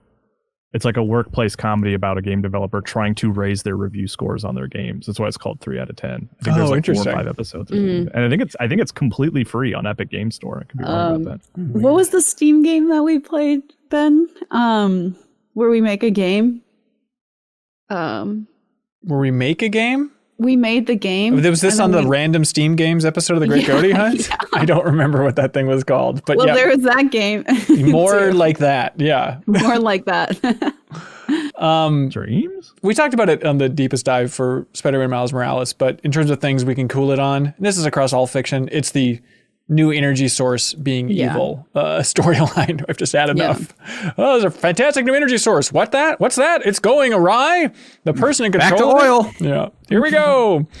I mean, it sounds like a joke, but they should have a story that's about how dangerous the old energy source is to couple with Anna's desire for looking at modern environmental issues. They do. It's called like, Fern Gully, the game. Oil is bad and we should switch to solar. Yeah.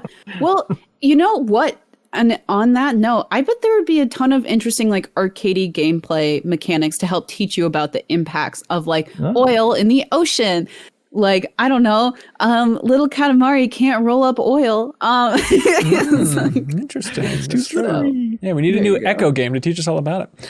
that's true. Ian T. Clark has a question. He says, Anna, we truly appreciate the time you spent as a computer-loving cohort. This is Ian trying to be very hip. Before yeeting yourself onto the next journey, I don't know what that means. Please make sure to leave us some of your best video game-related TikTok recommendations. Yeah. Yeah. Well, good for you. I published an article with like a list of the top 10 from this year for Fanbyte. So I can drop the link to that in the Discord. And I mean, if you all want, I'm more than happy. I oftentimes send TikToks to people, but like, I don't know if, if the community wants, like, I can just send you my brain rot, but like, then you're kind of like consenting to like very, serious, very chaotic sort of links. So, it's up to you. That's your choice. Okay. All right. There it is. The door's always open. Victor Pham. Okay, this is a very specific thing, but I would love some insight on it because I don't understand this. Victor Pham writes in and says, what are your thoughts on the internet's reaction to Lady Dimitrescu in Resident Evil Village? And in general, is the internet too thirsty? This is one of those things that when the tall lady in Resident Evil was revealed in that showcase, the internet and Twitter in particular blew up in the most confusing way of everybody suddenly being, step on me, you tall lady, frickin' step on my head. Yeah. What is going on? Here's my question for you, seriously, everybody, is when did it become like the cool thing to do to be horny on main on Twitter? When did that become like the hip thing to do? Bowsette, right? That was the turning point? Line? No, yeah. Well, I mean, when Sephiroth was announced for Smash, there was a similar, response. Yep. Okay, I actually have like an actual theory for this. Please. I think it's partially because of the quarantine. Like, we're all inside. We just have a lot of pent up energy and people are just like ready to be horny on main, which I just want to come out and say that I support.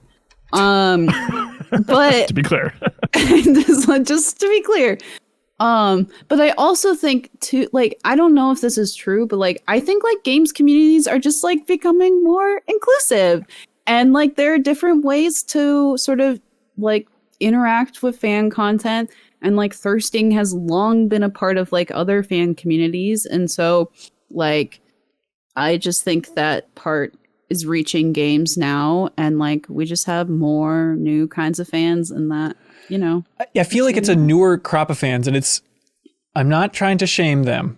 It's just one of those things that it just feels like there's a certain type of gamer on Twitter who would do this. Like, here's a random example. I was just thinking, like, what if just somebody, like, just to pull somebody random, let's say Jeff Cork just suddenly started tweeting all the time about what he wants the boss for Metal Gear Solid 3 to do to his body. Like, is that still cool? I don't think so. I don't think it's cool Step at all. on me, king. Yeah. Jeff Cork's version of that would totally just be out of context photos of like Mario with his shirt off. Like, that would be like all those shots where he was just running on the beach. That would be the closest he would ever get. It's just like 4 screenshots of like Mario without his shirt on, and like maybe the emoji con, like the pondering emoji. But would that be cool? I would like it on Twitter. I would press that like button. Okay. I'm still trying to figure out. I would also like that. I don't know. Okay. Do you know what I mean? I think there's a certain bit, I don't know. I'm still trying to wrap my mind around like the community that doesn't in particular. Like, I remember there's a tweet that I saw years ago. The person who tweeted it is not great, but the tweet stood out where they said, if Portal 1 was released today, people would unironically be trying to F the companion cube. It's like, yes, I think that is an accurate take on how fandom for games has evolved. But you're saying, Anna, it's just games are just catching up where anime fandom has been the whole time? Well, not even anime fandom. I feel like people would like thirst over like Lord of the Rings characters, Like, I feel like it's been a part of like a lot of fandoms, not just anime or like the Star Wars. It was always Dead or fandom. Alive, that was like its whole marketing pitch. But I guess the difference now is like that those reservations are gone. You know what I mean? Like, we're Dead or Alive, people would be like, oh, I just like the fighting. the attractive women. That's nice. But I'm just here for the combat. Right. Where now people would be like, oh, I'm only playing Resident Evil 8 to interact. Yeah, with they do the flip of taking a game that's not Yeah. sexy and then sexualizing it, I think. Yeah. I also wonder if it's like a positive response to games maybe like forwarding the idea of what kinds of things can be attractive. Yeah. If you look at that Dead or Alive example, it's just like mostly naked women like doing volleyball stuff. That's what gets us hot. And then and people were like, that's dumb, that's stupid, like that whatever. And then like I think you know something like Lady Dimitrescu, it's like her in her natural environment of just like, I'm like this really sinister, powerful, like empowered person, and I also just happen to be 9 feet tall and sexy. Like and people are responding to both of those things, right? Like she is hot and in a position where it's like this is an actual character, not just like someone in a bikini. And I think maybe that's part of the engine that's fueling this is just trying to widen out that definition of what is classically defined as a sexy character. And it's like it is this push to be more all inclusive with sexuality. Yeah. Yeah, that, and it's like it's just like a fun way to celebrate games, I think. I don't think, you know, it's just like it's fun, you know. It's fun. So. Yeah. There you go, Victor. I hope that answered your question. Nick L submits a question saying, hello, cohorts. I have a question specifically for departing MinnMax youth correspondent Ana Diaz. As somebody born in the 80s that grew up in the 90s, a lot of things from that time period really make me feel like the gif of Matt Damon aging from Saving Private Ryan. You younger people wouldn't understand. There's this movie called Saving Private Ryan. Anyways, reminding me of Trapper Keepers and Pogs feels like a sucker punch to my age. What are some things you think will have the same effect on today's youth? Thanks for being part of MinnMax, Anna. I mean, like, there's a 6-year age gap between me and my little brother, and he's already, like, he roasted me because, like, I asked him, this was a while ago, but I was like, oh, let's watch Cowboy Bebop, because he was, like, you know, old enough, teenager. I was like, you would like this show, and I was trying to get him into more anime. And so I turned on Cowboy Bebop, and he's like, ew, like this ratio? No. And he left. He wouldn't watch. It was like black and white film for him. Oh, that's weird. Because it wasn't in widescreen? Because it was what's the 4:3. ratio again? It's like 4:3. 4:3, right? Yeah. Not, yeah, 4:3. Yeah. He was like, ew, 4:3 ratio. Because he's like a gamer, so he like knows the terminology. Literally left. Like wouldn't even watch like 10 minutes of it. Yuck. So like I think that's like for me, like I remember that. So yeah. I mean, is the easy answer just whatever is popular now is what people will be nostalgic about in the future? Fortnite will hit a point of being like, oh, remember Fortnite? Yeah. You know, like, like it's funny because was it on Netflix? They have a new show called Winx, which is like based on an old cartoon, which is like this trend that I feel like started as early as like the 80s Batman, where it's like taking the things that were popular for children and just taking them as seriously as possible for them as adults, right? Yeah. Like Batman made that transition really easily, but then there's things like Transformers and like Sabrina the Teenage Witch on Netflix. Like it's just like Ninja Turtles. It's like you hit a point where it's like, I'm an adult now, I want that child thing, but taken seriously. And it's like, I wonder about that with the stuff my kid plays with that she's already over. There's like this toy called Shopkins that was really popular that were just like little plastic versions of like grocery store items that you could get with cute eyes. Yeah. And there's something called LOL dolls, which are just like, they're just basically toyifying blind boxes. Like you don't know what you're going to get until you open the box. And that's like the whole pitch of the toy. I mean, in a decade or two, like there's going to be like the sort of, you know, M-rated version of LOL dolls on Netflix. You know what I mean? And the Shopkins verse. I mean, I think kids these days, actually, I think here's my prediction. Kids these days will get really nostalgic over like specific TikTok dances. Ooh, they'd that's be like, good. oh my gosh, remember when we learned the Renegade? That's going to be Or, our like, Macarena. The Doja Cat say so. The one difference is that we, at least for like me and Hanson specifically, we lived in a generation where we saw the internet come to exist. We lived in a life before the internet and one after the internet. And part of my very initial joy of the internet was just searching for stuff I liked as a kid, like looking at pictures of action figures that I had since lost. Like this generation doesn't have that. because that sort of like archive that exists on the internet has been present their whole lives. You know what I mean? So like I got this like huge burst of like sort of nostalgia in like late elementary, early middle school just by looking at stuff from my childhood. But like the stuff that my kid is into will always be available to look up on YouTube and will always be accessible on Netflix as a TV show they watched growing up. So I don't know how that's going to affect things. It's almost like a more intense version of like how a lot of staying power for like Hanna-Barbera cartoons came from Boomerang, of remembering them. Yeah. Whereas now, like, there is no real remembering things. Things are always present. Like, it's always like those Fortnite replays they're not going to like rotate out of syndication or whatever. They're always going to be there for people to watch. So I'm very curious to see what ends up sticking long term. Something like Fortnite will obviously stick, but I'm curious to see what the obscure cool kids like want to like look at 10 years from now. Yeah, I mean, there will be this weird charm to things airing live. I think that's like the next thing is I think like Disney Plus is almost there by like doing weekly versions of Mandalorian. Like pretty soon, it's the charming thing about it is going to be like, you know what? We're going to air this episode once at 7 p.m. on a Friday. And if you miss it, you miss it. And all of us are going to be like, yeah, that's what TV used to be, you guys. Yeah.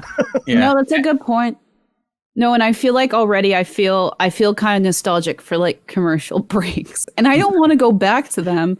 But I'm like, dang, like I can scroll through my phone right now. Yeah, that's exactly the one benefit of Hulu. It's just like here's a dedicated block of time to look at your phone that you can't be guilty about. Yeah. I would also say like I bet there's going to be in the next 5 years or so, there's going to be one weird, like maybe Adult Swim does this, where it's like the VOD for something they air that is like, oh yeah, it's just like transient. Just like that VOD has like the last 30 seconds of the previous show, like you would used to record with like a VHS or something like a VHS. It just has like the last 30 seconds and like 2 ads of the thing previous, and it cuts off like 2 minutes early or something. Yeah, that's good. That's good. Kyle, you made me think of 2 things. Number 1, do you think boxes of chocolate were like the first blind box in their own way? Oh, like box of chocolates, you never know what you're going to get. It's like, yeah. Well, I guess baseball cards, right? Yeah, I guess Jack in the Box. I bet chocolates were there first, though. I would assume. I mean, if you're following the reference, I think Life was the first loot box, right? You never know what you're going to get in Life. Is that what? Thanks for that cereal. Oh, I never understood you're modern that day gamer philosopher. I think that. And number 2, did you hear that they're reviving? Strong rumors are saying they're reviving Batman animated series for HBO Max, Kyle. Yeah, Oh, yes. Yeah, I did see that. That's exciting, kind of. Because they've already done it a number of times, and I never really watched it. I only watched those first couple seasons. Wait, they've already done it with like movies and stuff? Yes. And then also, I mean, there's like, Batman Beyond and like there's like an animated Justice League show. Like those stuff was all in the same universe, and Bruce Timm was involved with them, but so I didn't really watch them. But like, I do like the idea of going back to like a purist, like we're just going to stick with Batman and his close friends for a little while. And we're going to have the intro with the Danny Elfman theme and all that stuff. Yeah, like I'd be into that. Yeah, I'm excited about that. Yeah, let's bring back our childhoods, everybody. Yeah. You know what? Not enough Batman lately. That's right. General, he's not really getting a lot of airtime, so let's get him out there. You know what? This kind of hearing it explained, like the Batman thing explained like that, though, makes Batman make more sense to me, because like I didn't grow up with Batman. Like the first like big Batman thing to happen in my life was Heath Ledger and Batman in that performance. Like that was like the first time Batman became like a really big, like important, popular sort of pop culture object to me. And so like, it's So you didn't see Batman Forever in theaters like 4 times? No. Yeah. Oh, no. But now, and I've always kind of wondered, why is Batman so big? And I just figured, it's like a superhero thing, like, old, reliable. But it turns out there's some history there. Yeah, Batman's got some history. Honestly, like, not to sidetrack the conversation, but he is like one of the more transitional superheroes. Like he can be comedic, he can be dark, and he transitions between those really easily in a weird way. I don't know why it works so well with that character, but I mean, it's really just Batman 66 for comedy Batman, though. I guess Brave and the Bold. There were some animated shows like recently. I forget, Batman Brave and the Bold. He helped Scooby-Doo solve a case. Okay. Let's not get into that. I don't know. Comedy is pretty small, but yeah, it seems like maybe we're due for another Batman comedy revival. Yeah, Just into the that. silly side. Lego Batman. What are you talking about? Like, we're already there. crap. I You're love right. Lego You're franchise right. That's exactly versions it. of- Ugh. Anyways, I'm more of a what was that bad Lego movie called? The no one talks about. Ninjago. Yeah, I'm more of an Ninjago man myself. Anyways, Travis Morgan Wow. says, "Hey gang, no question. Just wanted to pass along more good vibes to Anna as she heads into her next big life phase. Thank you all for what you've done here. Refresh was a serious delight, and thank you for providing a fresh and welcome perspective." She's nodding. Hey, Everyone Anna. was so nice. Thank you so much. Literally to everyone Hold who on. wrote in. We're getting to a tweeted mean at one. me, Here we sent go. me messages.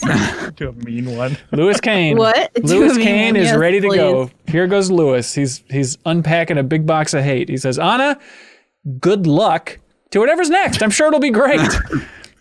In Anna's absence, one cohort needs to deeply become involved with TikTok. It has to be done. The gap must be filled. Anna's TikTok corner was the greatest semi-regular feature.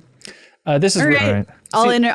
I'll start interviewing folks and pick the most qualified candidate. oh man, none of us. I have an account, and my daughter sends me TikToks occasionally. So Congratulations, I'm well Kyle, along my the way. official TikTok ambassador. Be careful what you say. Oh no! Lewis says, "P.S. Ben, I have seen your lovely Instagram stories, which I post every day." And he says that I genuinely think are really good. For the love of God, take down the decorations. It's nearly February. Christmas is over. I forgot. For next year. Yeah. Does anybody else still have their Christmas decorations up? Is this just me? We took ours down, but we really put it off for a long time. Yeah. We decided that we weren't going to take them down until my girlfriend got the vaccine because she works at a school. So she's getting the vaccine soon. And now it's like scheduled. So when she gets that first shot, we're tearing down the Christmas tree in Lighting it celebration. on fire. That's right. And then I'm going to inject it into myself and hope that that's the vaccine. Clint Farley says, "Hello, MinnMax crew. Hope you're all doing well. Since Anna's stepping away, I thought it'd be a fun time to do some on a DS trivia. I've paired up some games, and you have to guess which of them was on a DS. Oh, this is good. I like this. Yeah, this is really just for good. Anna, or is this for all of us? No, I think it has to be for all of us. I'm gonna need your help. Okay, Kyle, which one was on a DS? Assassin's Creed Bloodlines or Assassin's Creed Altair's Chronicles? I believe it's Altair's Chronicles. Correctamundo. Bloodlines was PSP. Played the first 20 minutes of that. Okay, Anna, we'll give you the layup because you're leaving. Which was on a DS? Koragashi Puzzle Katamari Damacy or Katamari Damacy Reroll? The first one. Correct. Apparently it's a DSi game. I don't remember that at all. I didn't know there was a Katamari game on the DS. Can you still download That was a DSi rude one. stuff? Is that There wasn't there a kerfuffle about like them delisting them from the 3DS think store? 'Cause I so. think you could get them on 3DS. yeah. Yeah. All right, I had Kyle. one. There was a WarioWare game, and there was also one that would like track your head before 3DS was even a thing, where it would track your head and rotate the environment based on your direction. So you got Oh, like cool. faux 3D. Face Ace or weird. whatever. Yeah. I remember there were some fun Q games because they're know always there what? to experiment on a new platform. Dark Void Zero was also came out on DSi. I know we're supposed to be positive, but I think the DSi was like a bad handheld. Like it hurt. to Oh, hold physically and the play. DS? Oh man, I love Yeah. that matte finish. I love. Okay, the matte finish Yes. is beautiful, but like it's pretty. It's really pretty, but it just too like angular. hurt my. Yeah, it was too. Yeah. Yeah. Totally. Really? Yeah, We're talking about the DS was Lite? the best, for sure. Oh, wait. So Yeah, which DS Lite. was there a DSi? Light was the best, and then I was like an angular, a little bit larger, had the Yeah. nice matte Flat. finish, which was really nice, but it was very angular. It did hurt my hands as well. Yeah. Yeah. God, help me out. So you couldn't download DSi stuff? No, I could download it on my Lite. So what was the point of a DSi then? There were some. It was the first DS with a camera, Yeah, that one had a camera. Okay. and it Yeah. had a forward facing. Because I remember the WarioWare game, I really had a hard time getting to work because you would look at it and it would make a silhouette of you, and then you could like move around to like play Yeah. WarioWare games on your DS, and it didn't Right. work very well. Yeah. Anyways, Suriel, which one's on a DS? Call of Duty Roads to Victory or Call of Duty Black Ops? I'm gonna say Black Ops. That was on a DS. Roads to Victory is PSP. And who can forget the Vita's I Black reviewed Ops that Declassified? game. Oh, really? Played and beat it. Nice. Yeah. No. Okay, no, I think it's pretty not nice. A good port. All right, Anna, which one's on a DS? Asphalt Injection or Need for Speed The Run? Need for Speed The Run. Correct. That was on a 3DS technically. Fantastic. Thank you, Clint Farley, for writing in with that game. Was Asphalt? Was that like a PSP game? PS Vita. Yeah. PS Vita. Do you think The Run would be funny to go back to? That game was weird. Remember, Remember, like live action cutscenes, right? I think it was Or- live action. It had like the parkour segments. I think of all the Need for I think there were Speed, just a lot of story because live action. That was like a big thing for Quantum Break. I think we all would have been like, but Need for Speed did it first. Is it just Yeah. we think I it's could be live wrong. action because it's all just that first person perspective? But in terms of like going back and laughing at a Need for Speed, I bet that would be pretty silly. Yeah. Anyways, Ryan Wood writes in and says, "Congratulations, Anna. Well deserved. By the way, double jumping is a cornerstone upgrade in gaming. Most recently, I really enjoyed how powerful and game-changing it felt to acquire in Cyberpunk. Which games have the best use of double jumping? I want a definitive top 5 double jumps in gaming." This is such a good question. It's tough. Definitive. Yeah. Definitive. Well, okay. So in terms of functional, I didn't really think too much about that. I just thought of like which I liked the most. You know what I mean? Because there are occasions where double jump changes the game in a dramatic way. There's also occasions where it's just like a standard. It would be weird if this wasn't in the game. And like in that regard, I think Jak and Daxter has some of my favorite like double jump animation because of the way Jak and Daxter kind of stretch in a cartoonish way. It's just really satisfying to pull off that double jump. So that was the one that came to my mind. It's good. It's good. I like Dante's air hike in Devil May Cry. I think I like the context of it, of like I'm literally casting a demonic seal below myself so I can get an extra jump just to highlight how dumb as a concept the ability to jump while you're in the air is that he has to, that it takes a whole ass spell just to do it. I also like that there's specifically, I think in 3, there's one challenge that is impossible without the double jump, but you don't have it by default. So there's one thing where you get the double jump and it just feels like, oh, this challenge is so much more like easy now that I can actually double jump, because I think it's like you have to stay in the air for like 20 consecutive seconds, and a lot of it is you have to get people to you and like do combos and stuff which slow down your descent, but like just having one double jump makes it like dramatically easier. Yeah. My favorite double jump, like similarly, it's really fun when the double jump like means something, you know, in the world. My favorite double jump is the Monarch wings in Hollow Knight.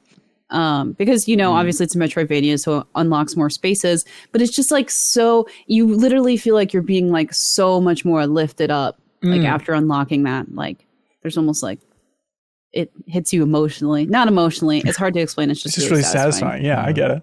Also, Symphony of the Night, all the Castlevanias like really make you want that double jump, and it really changes how you can move around the castle once you get it. But Symphony of the Night had some of my favorite animation of just the way Alucard's sort of coat sort of flows, like when you do that second jump and stuff like that. It just looks really good. Serial pop quiz. What year did the double jump make its first appearance in a video game? I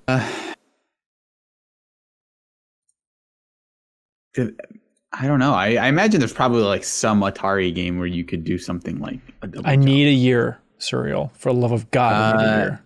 I'm going to guess 78. You fool! No, 1985, apparently. A Namco arcade game called Dragon Buster. I was going to guess like 86, 87, assuming that it was an NES game. But that's not necessarily an NES game, is it? No. Although I wonder if they ported it. No, MSX, and to the mobile phone eventually. I'm very interested in checking this out. Here's a really dumb question. Maybe I'm not thinking of it correctly. I'm scared to ask this on a video game podcast. Has Mario ever... No, it doesn't make any sense in terms of physics. Has the Jumpman himself ever double jumped? Does Mario have a double jump? I mean, he has that triple jump, but it's literally not. It's not actually a double jump. He skipped the double jump, went right to the triple, and it's not even technically what you think it would be. I don't. A little so. bit with the hat in Odyssey, I guess, maybe. But There's the waggle in Galaxy, where if you jump and then waggle the remote, you'll do like a spin, and that gives him a little bit of extra height. So I think it qualifies, but even that is like marginal. do you think it's Nintendo policy that like Mario can't have like a full on double jump? I think it would shatter the universe. Although, but Mario in Smash Bros has a double jump. Exactly what Strange Sloth in the Backstage Pass chat was saying. Yeah, that's his first canonical double jump. Please write in about Mario's jumping, please. Swiggity Swoo writes in. He says, hello, everybody. Greetings from your pal. Do you want to play video game FAQ trivia? These are questions found on GameFAQs.com. Can you guess the game these questions are for? So this is what people are asking about these games.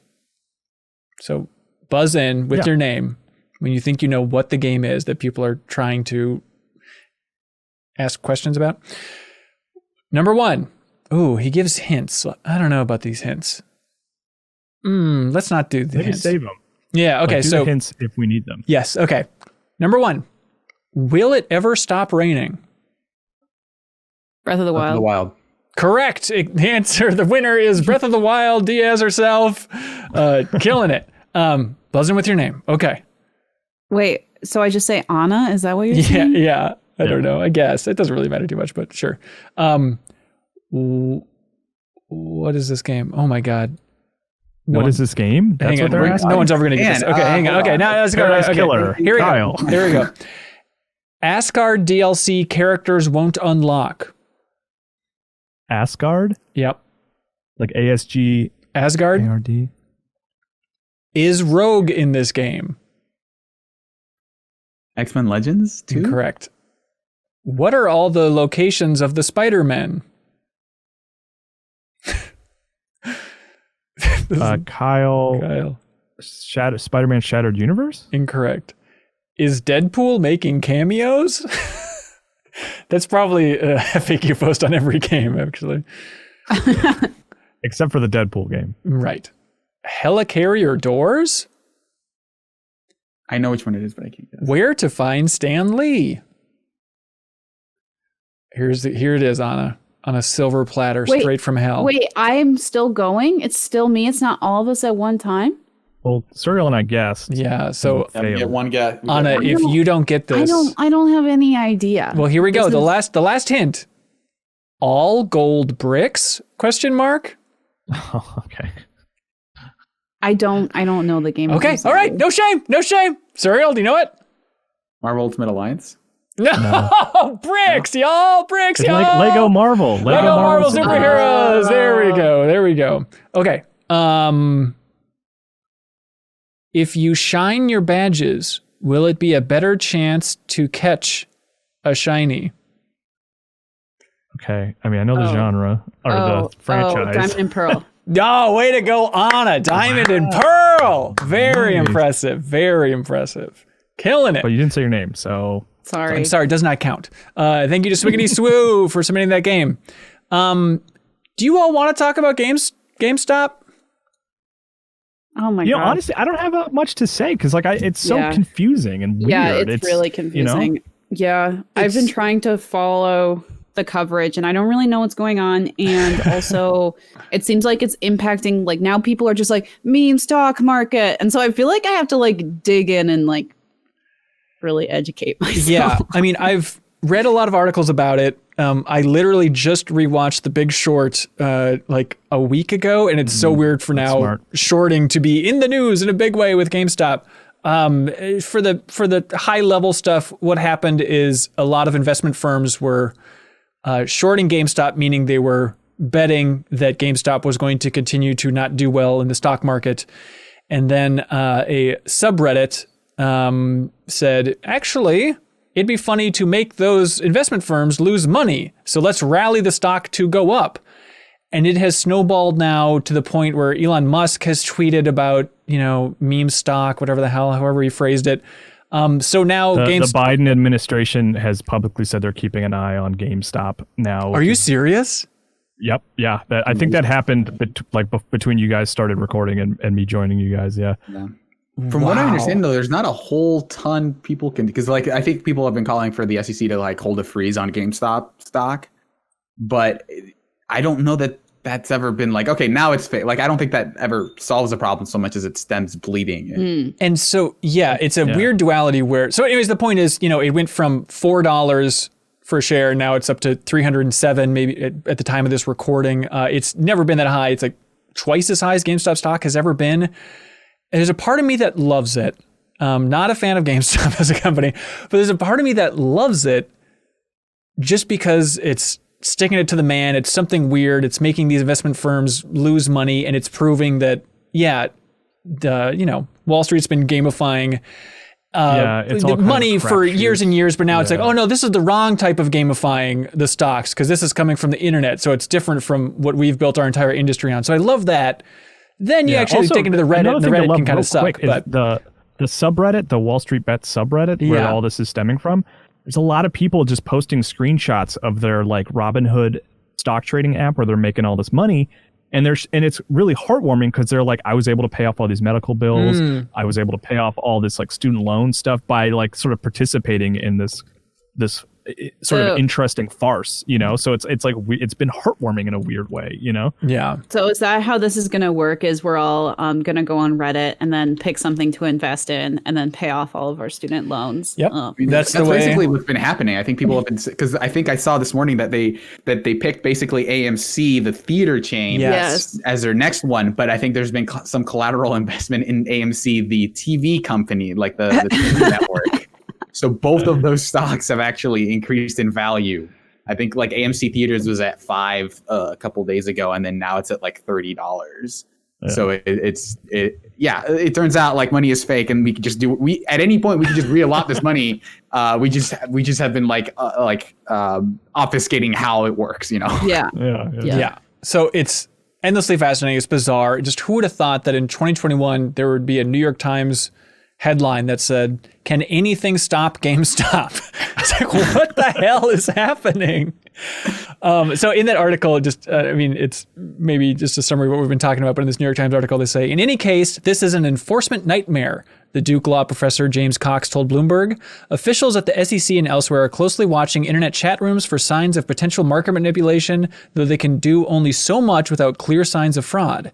If a big group of traders simply decides to buy options on a stock at the same time out in the open for the heck of it, proving malfeasance may be difficult. Yeah, because it's like, what are you going to set up a rule against investing in stock you think is going to increase in value? Like, that's the main point of the whole thing. Yeah. Yeah, so it's another reminder, money makes no sense. Stock market is filled with colossal douchebags, and it's fascinating to see gamers gamify the worst game of all, and in some ways the most important game of all, apparently, for the world economy, the stock market. The depth of gamers trolling knows no bounds, truly. It's so insane. And just to be clear, we all don't have any GameStop stock. That wasn't part of... Unless you guys... Unfortunately not. And I wish I had GameStop. I know, right? Yeah, right? Because it's crazy, because I remember there was that news story around the time of, the Game Informer layoffs and stuff in 2019, and when MinnMax started up. There was that big news story about Michael Berry, the guy from The Big Short, he's investing into GameStop. He believes in its future. And it's like, okay. And even then I was like, well, yeah, it'll go up a little when the new consoles come out. So I guess that's a fine investment. And I haven't heard from him now, but I assume he's just on his solid gold rocket ship to Mars or whatever the hell's happening, because it is insane how much money people are making. Was that the Christian Bale character? Yes. Jamming on the drums? Yeah. Okay. Or he's just walking out to the whiteboard and writing on the whiteboard, "Gamers rise up," instead of the percentage thing. Very specific Big Short references. Anyways, that movie rules. You should watch it again. Anyways, Chris Cuevas submits a comment. Oh, by the way, that was Tata2 wrote in about GameStop. But Chris Cuevas writes in, he says, "Hey Ben, and hey Anna, and the rest of the cohorts. Honestly, as someone who is skeptical at the thought of bringing in new faces for the MinnMax crew, I quickly warmed to Anna. She's been a delight, and I'm sad to see her step away, but also happy for her landing a new job. As a fellow Pokemon fan, what is Anna looking forward to seeing this year for the big anniversary that hasn't been announced yet? Diamond and Pearl remake rumors are swirling."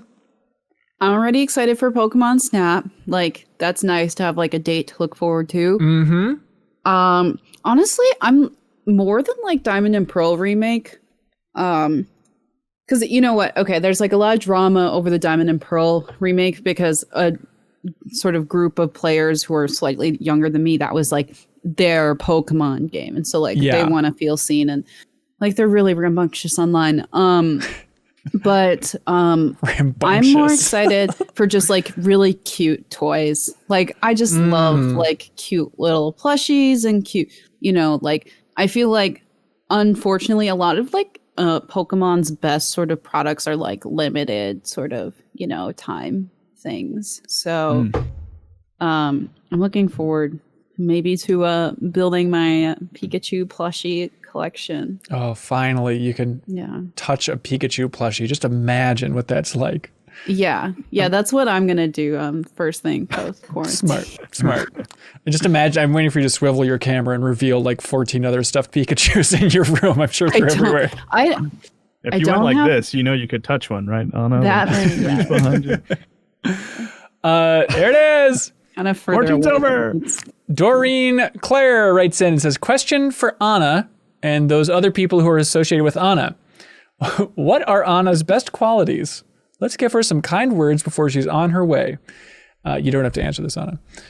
I have been so thankful over time that, Anna, you've been willing to be goofy, and that like the goofy side of you has, I say blossomed, but realistically you just got more comfortable like realizing that you can be silly and goofy like on air. Specifically, you know, this is a very specific thing, but if you support us at the $50 tier on Patreon, we send out a custom thank you video, and recording those like in big batches are insane and goofy, and it's often us at our silliest. And like the first time Anna was involved with that, I was worried about like, she's going to think we're so stupid after it's been like 2 minutes of Star Wars sound effects going into this thank you video. And you led the charge on goofiness often with those. So thank you. Yeah, the key is to push through the feelings of being uncomfortable, at least for the thank you videos. Like those, I genuinely like I feel comfortable on air in the show being weird. Like I am perfectly okay saying that I support people being horny on main. But like when it comes to the thank you videos, it's almost like I'm not good at improv. And so I feel like that's the main skill that, you know, we have going for us in those videos, because it is improv. And so I'm just like, oh, okay. Yeah, I don't know what to say. It's funny when you just have that prompt of someone's name to go off of. Usually, it's just like, well, here's your prompt as a name in class. It's just like, you know, the name of the person. It's just like, okay, here's what I got to work with. Yeah. And then Ben tells you, okay, you can't make another joke about another patron. Because I feel so bad where it's like, you know. Oh no, I have nothing to work on. Morgan Thompson will be the name we're going off of, and then it's like, okay, we're all going to make Morgan Freeman jokes. Like, no, don't do that. He's had an entire life of Morgan Freeman jokes. Please don't. Arthur Morgan for us. Okay, come on. You're right. And those are infinitely fun. Somebody else come up with a nice quality about Anna. Anna, I'm always impressed by your ability to track sort of communities, like your sort of focus here that you're talking about, even in your freelance work and stuff like that. Like, I feel like I learn about the youth from you in a genuine way. I know it's like a joke that we say like, oh, our youth correspondent, but like I really do am like I like having you as like a sort of a person to look to be like, well, okay, so what's going on over there? What are the kids talking about? Like, I think you're really smart in that regard, you know? Yeah, you really do your research on those stuff, and like even just beyond like Refresh, which like had a bunch of like really like awesome experts and stuff on. Like when you do it in written form, it's really well researched and just like very, very thorough on that kind of stuff. So yeah, that stuff is like you're able to balance both that side of yourself of like heavily researched features and being able to be like affable and goofy on a show. Yeah. I always worry that people think I'm as stupid as my tweets, but then I usually don't think about that longer than like 2 seconds. I mean, I feel the exact same way. And I'm like, okay, well, if they look at my portfolio, they can like tell that I'm not like a complete idiot. I'm still learning, but I'm not as stupid as my tweets. Yeah, there should be a little notification on every tweet that everybody sends saying we're all much smarter than our tweets are. Our tweets would imply. Taylor C. writes in and says, congrats on the new job, Anna. You'll be missed at MinnMax, but I'm excited for you in the next chapter of your life. Favorite Anna DS memory? Her laugh is so infectious. It will be missed. That's nice. Also, Taylor says, Anna, if you could leave the MinnMax crew with one tidbit of advice, what would that advice be? Advice for MinnMax moving forward. You can be as serious as you'd like to be. I'd love to learn.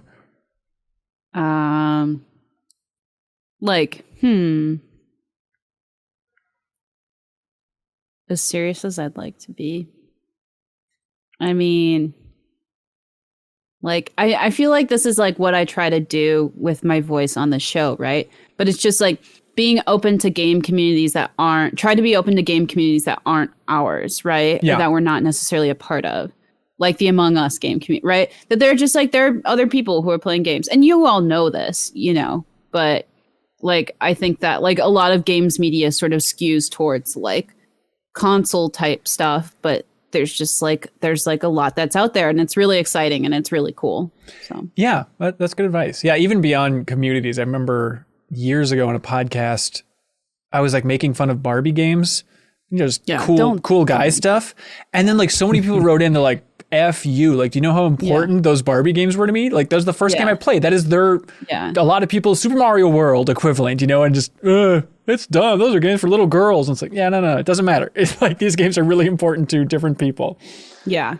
Well, actually, and two, I mean, if I'm being like really, really practical, it's just like fandom tracking is really valuable because, you know, and we talk about this in the show. It's just like playing games that are really, really popular because now a lot more normal for older games to just suddenly become popular. And so showing and highlighting those games is really fun. And I feel like you all will do that. So yeah, well, that's nice. I appreciate it. Bob Buell says, howdy cohorts. In honor of the great Ana Diaz moving on to be a megastar in Hollywood or whatever, I created a game show in her honor. So it's time to play America's fastest growing game show sensation. Everybody join in. Earthbound Enemy or Ska Band. In every or what? Ska Band. Ska Band. In every matchup below, one option is the name of an enemy from Earthbound, and the other is the name of a ska band. Can you? Okay, but I can't play this, right? Because no, you can, absolutely. But I know all the Earthbound enemies. All right, you think so? Here we go, hot shot. Okay. All right. Ones with the stars if the names are the Earthbound enemies. Okay. Anna, Earthbound enemy or ska band? Handsome Tom or Johnny Sacco? Wait, I'm supposed to say which one's the Earthbound Yes, enemy? guess which one the Earthbound is. Oh my gosh, okay. Talking a big game. Handsome Tom. I'm gonna guess that Johnny Sacco's the Earthbound enemy. Sorry, Handsome Tom is the Earthbound enemy. This is actually why I'm leaving. MinnMax is I can't defend my Earthbound credentials. Sergio Vasquez, abstract art or random hand? Which is Earthbound enemy and which is ska band? Which is Earthbound enemy? Random hand is the Earthbound enemy? I'm sorry, abstract art is the Earthbound enemy. I hope this convinces you all to play Earthbound too, because the enemies are incredible. These really sound good. Kyle, high school football heroes or new age retro hippie? New age retro hippie is the Earthbound enemy. Correct. Good job. Way to go. Yeah. Anna, Edna's goldfish or demonic petunia? The Earthbound enemy's the demonic petunia. Great work. Serial, the porkers or bogey tent? Boogie tent. I'm going to say the porkers. I'm sorry, boogie tent is the Earthbound enemy. Kyle, mostly bad fly or mad caddies? Mostly bad fly is the Earthbound enemy. Yeah. And Mad Caddies is a fantastic ska band. I'm totally with you. It's like this reminder of like, oh, that's a name I haven't thought about in 20 years, but I totally listen to Mad Caddies. Great trumpet player in that band. Oh, believe it or not. Anna, French kiss of death or choking victim? I think the French kiss of death is the Earthbound. Correct. Serial, smelly ghost or fast food orchestra? Smelly ghost is the Earthbound. Correct. enemy? Kyle, scalding coffee cup or common rider? How do you spell the rider? Rider, Rioter? like Ghost Rider. Okay, I think the wait, I'm sorry. So what was the first one again? Scalding coffee cup or common rider? Okay, I think Scalding Coffee Cup is Earthbound. Correct. Hang Okay, on. cool. I need to finish Earthbound. These are really good. Anna, Forces of Evil or Unassuming Local Guy? The unassuming local guys, the Earthbound. Way to go. Correct. Thank you so much, Bob Buell. Great game. Great game. All The right. thing about the mostly bad fly is like you play the game a bunch and then when you encounter it, like you go back home and you encounter it, you don't have to fight it. You just walk up to it and it dies. It's the best. I love that. Yeah. No, it's the enemies are so funny. Like there's the insane cultist. It turns out that like adding adjectives to enemies and then having their character design reflect those adjectives makes like little enemies like really like a lot more interesting. Like the scalding cup of coffee, or I think there's like a broken record one. It's like literally a broken record. That's fun. Yeah. Fun game. Anna, question of the week. What do you like? What stands out to you? I mean, Ooh. Which one made you feel the most uncomfortable getting so many compliments? Yeah. I I like the dungeon one. I like the topics I want to see games tackle. I like the Is the Internet Too Thirsty? I like the nostalgia one. Nostalgia, yeah. I like the On a DS one. MinnMax trivia, excellent. I mean, the Earthbound one is excellent. What stands out? It's your choice. I like the thirsty one. Going thirsty. All right. It's your big show. So congratulations to Victor Pham. I Am 8-Bit will ship you out that Untitled Goose Game physical edition for the PlayStation 4. Congratulations. And thanks to everybody that submitted a question or comment. You can submit it if you support us at any tier over on Patreon. So we appreciate the support to keep this whole indie train rolling. Now it's time for something we like to call Get a Load of This. Kyle. Hey. Hi. Hi. Hey, Hanson, get a load of this tweet that I definitely found on my own, for sure. No one else gave this to me. Okay. But it's from Already. @Wyatt Duncan.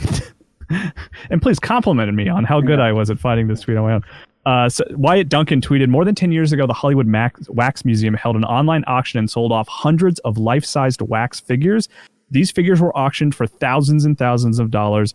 This is a thread of the most cursed figures that were sold in this auction. Oh my God. And then it is a list, just a sort of a waterfall of tweets of various celebrity wax figure celebrities that look remarkably absolutely nothing like their inspiration. It is insane how little they look like what they're supposed to look like. It's the cast of Seinfeld. They have the Three Stooges. Nicole Kidman and Tom Cruise is just like absolutely horrifying. Tom Cruise looks like he's wearing Stop Making Sense Talking Heads gigantic jacket. It's so good to just scroll down the list. Doc and Marty from Back to the Future are horrifying. So the links are below in the description on YouTube or in the podcast app. That's a fantastic one. Hey, get a load of this, everybody.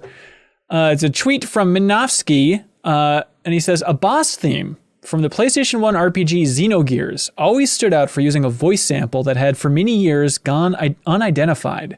Then, a 2015 documentary on Hollywood actor Marlon Brando revealed that this voice clip in Xenogears is from a criminal trial for Marlon Brando's son, Christian.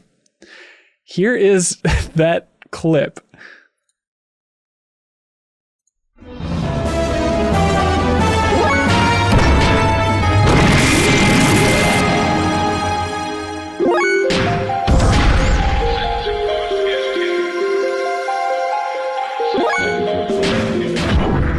Total sentence imposed is 10 years in the state prison. Total sentence imposed is 10 years. So that's when they actually isolate it and then combine it. What a random thing. It must have been, was it just like on the TV at the time? I guess. It just got caught up in the recording and they're like, just leave it in. I have no idea, but I love that. Just like, no one will ever trace this back. We don't need to prove this through legal. Pump it through the system, Squaresoft. Xenogears rules. Surreal? Get a load of this. Ooh. You guys heard of this Coca-Cola company? Hell yeah. They're always trying weird stuff. So there's been like this, I guess, trend of like putting coffee in cans. I mean, just like it really like kind of trying to make canned coffee really hip. Yeah. And so Coca-Cola finally got in on that. But, you know, like they're Brandon Strickland, the brand director for Coca-Cola, says, you know, like they took their time getting to the market. You know, he says, we wanted to do it in a way that was true to Coca-Cola. This is unlike any other option out here in the marketplace. And it's coffee with Coke. And so I figured, you know, I have to try this. Oh, Here is the dark blend Coca-Cola with coffee. Great Coca-Cola taste blended with rich, luxurious coffee. this is like mint snacks. Oh, Yeah, dude, it's it's got- literally like you mix just Coke and coffee, right? I mean, it's like real quick. The headline for this article was, let me scroll up here. Coke's new canned coffee tastes like a Coke until it doesn't, which is a very threatening headline. That's an excellent headline. Anna, that's So, how you write headlines. Take note. I'm going to give it a try. Cereal's drinking it right now. Bigger swig, bigger swig. He's smell you it, need to, stir it like, around like stir a it? wine glass. Yeah. Shake it up. Shake it a You lot. gotta let with it the breathe. lid Let it open. breathe. Yeah. How is it, Cereal? It's very weird. It almost tastes like cherry, but it. What? But it's not cherry Coke. So the article describes it as like, oh, it starts like Coke and it's totally fine, and then it has this kickback of coffee, and I feel like it's entirely backwards, where you get the coffee almost completely up front, and then it just disappears. It's very weird. But I do have like the weird mix of coffee and Coke at the same time, but it's. I don't know what to make of it, honestly. I think some people were kind of saying that it tastes awful, but I don't know. Like I kind of like it, but I feel like if I drink more of it, like my heart will explode. I don't know. How many grams of sugar in that sucker? So the serving size is one can. Total sugar is 18 grams. That's okay. That's less than a normal Coke. Yeah, it's 70 calories for It's one like half. can. For like 12 ounces. 12 ounces, which is I think is probably lower than actual Coke. Yeah, there we go. Weird. Yeah. Thanks, I wanna Cereal. try Thanks it. for being an explorer for us. We appreciate it, man. Anna, do you have one for us? Yeah, I do. This one's like slightly older, but I feel like it would be like a good get a load of this send off for me. Given my job as a young people correspondent. So it's it's titled in all caps, Extreme Meme Music Mega Mashup. And it's like 9 minutes long, and like Sans is on the thumbnail, and it's just like it's just like a visual audio journey through internet culture. But fair warning, like if you listen to it, it might give you a headache. It's supposed to be a song. It does kind of sound like a song, and your brain will weirdly get used to it after 3 listens. What a pitch. But it's just like combining like all these like meme references for like the past 10 years. And there's like a couple of them, and they're extremely chaotic. Perfect. The link is below, everybody. Yeah. The community get a load of this from the wonderful Discord. A ton of great ones pouring in. Nick from Atlanta submitted a get a load of this, which is a tweet from Doth the Doth, which is just a screen cap of an article which is called Things Women in Literature Have Died From. So here's a list just of famous literature and the cause of women's deaths. Good. Cold hands, beautiful face, I almost died last night from that. missing slippers, wrist fevers, night brain, Night brain. going outside at night in Italy, shawl insufficiency, too many pillows, garden troubles, someone said no very loudly while they were in the room, letter reading fits, drawing room anguish, not enough pillows, too many novels. Wait. I'm sorry. Too many pillows and not enough Correct, pillows? correct. Or both?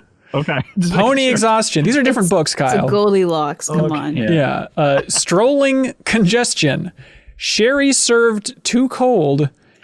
ship infidelity? I don't know what that means. I gotta get on Twitter again. Is it infidelity on a ship or the ship committed the infidelity? I don't know exactly. The sea is her mistress. Talk about ship of Theseus. Spent more time than a month in London after growing up in Yorkshire and haven't seen the sea in a long time. I'm about to die from that, actually. Yeah, all of us are really not Be doing careful. good. Make sure you get the right amount of pillows on your bed. Avoid night brain. Got cold face creeping in on you. Like, be careful. Oh boy. Thanks everybody for submitting some great loads of this, however the hell you pluralize it in the Discord. Anna, thank you. Thank you for being a huge part of MinnMax in our early days. Yeah. We will always look back fondly on this period. And as always, you're more than welcome back whenever you'd like. No, thank you. No, thank you. Like, actually, like, this has been really nice. And I like doing this a lot. And I'm going to miss it a lot in the community a lot. So. That's so sweet. Yeah, I mean, I feel like you had a small role starting out where it's like, oh, you'll just contract her out to make Refreshed. And then it's just been growing and growing throughout the last year. And I think that's a good representation of just how beloved you are in the community and how much we've appreciated your efforts. So thanks for all the hard work in the last year. Yeah, and thank you. if you want to talk to Anna, you can call into MinnFax. MinnFax is this Sunday at 6 p.m. Central. So you can jump in the Discord. If you support us at the MinnMax Council tier, you can call in and you can talk to her about whatever you would like. Ask any question. I'll also be there.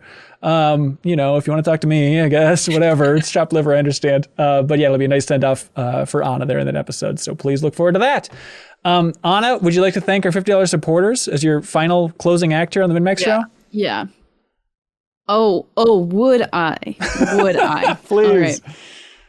Okay. Do you think I can get it in one breath? Maybe two. Okay, go for it. Thanks to the following Patreon supporters for their generous support of MinnMax at the $50 tier.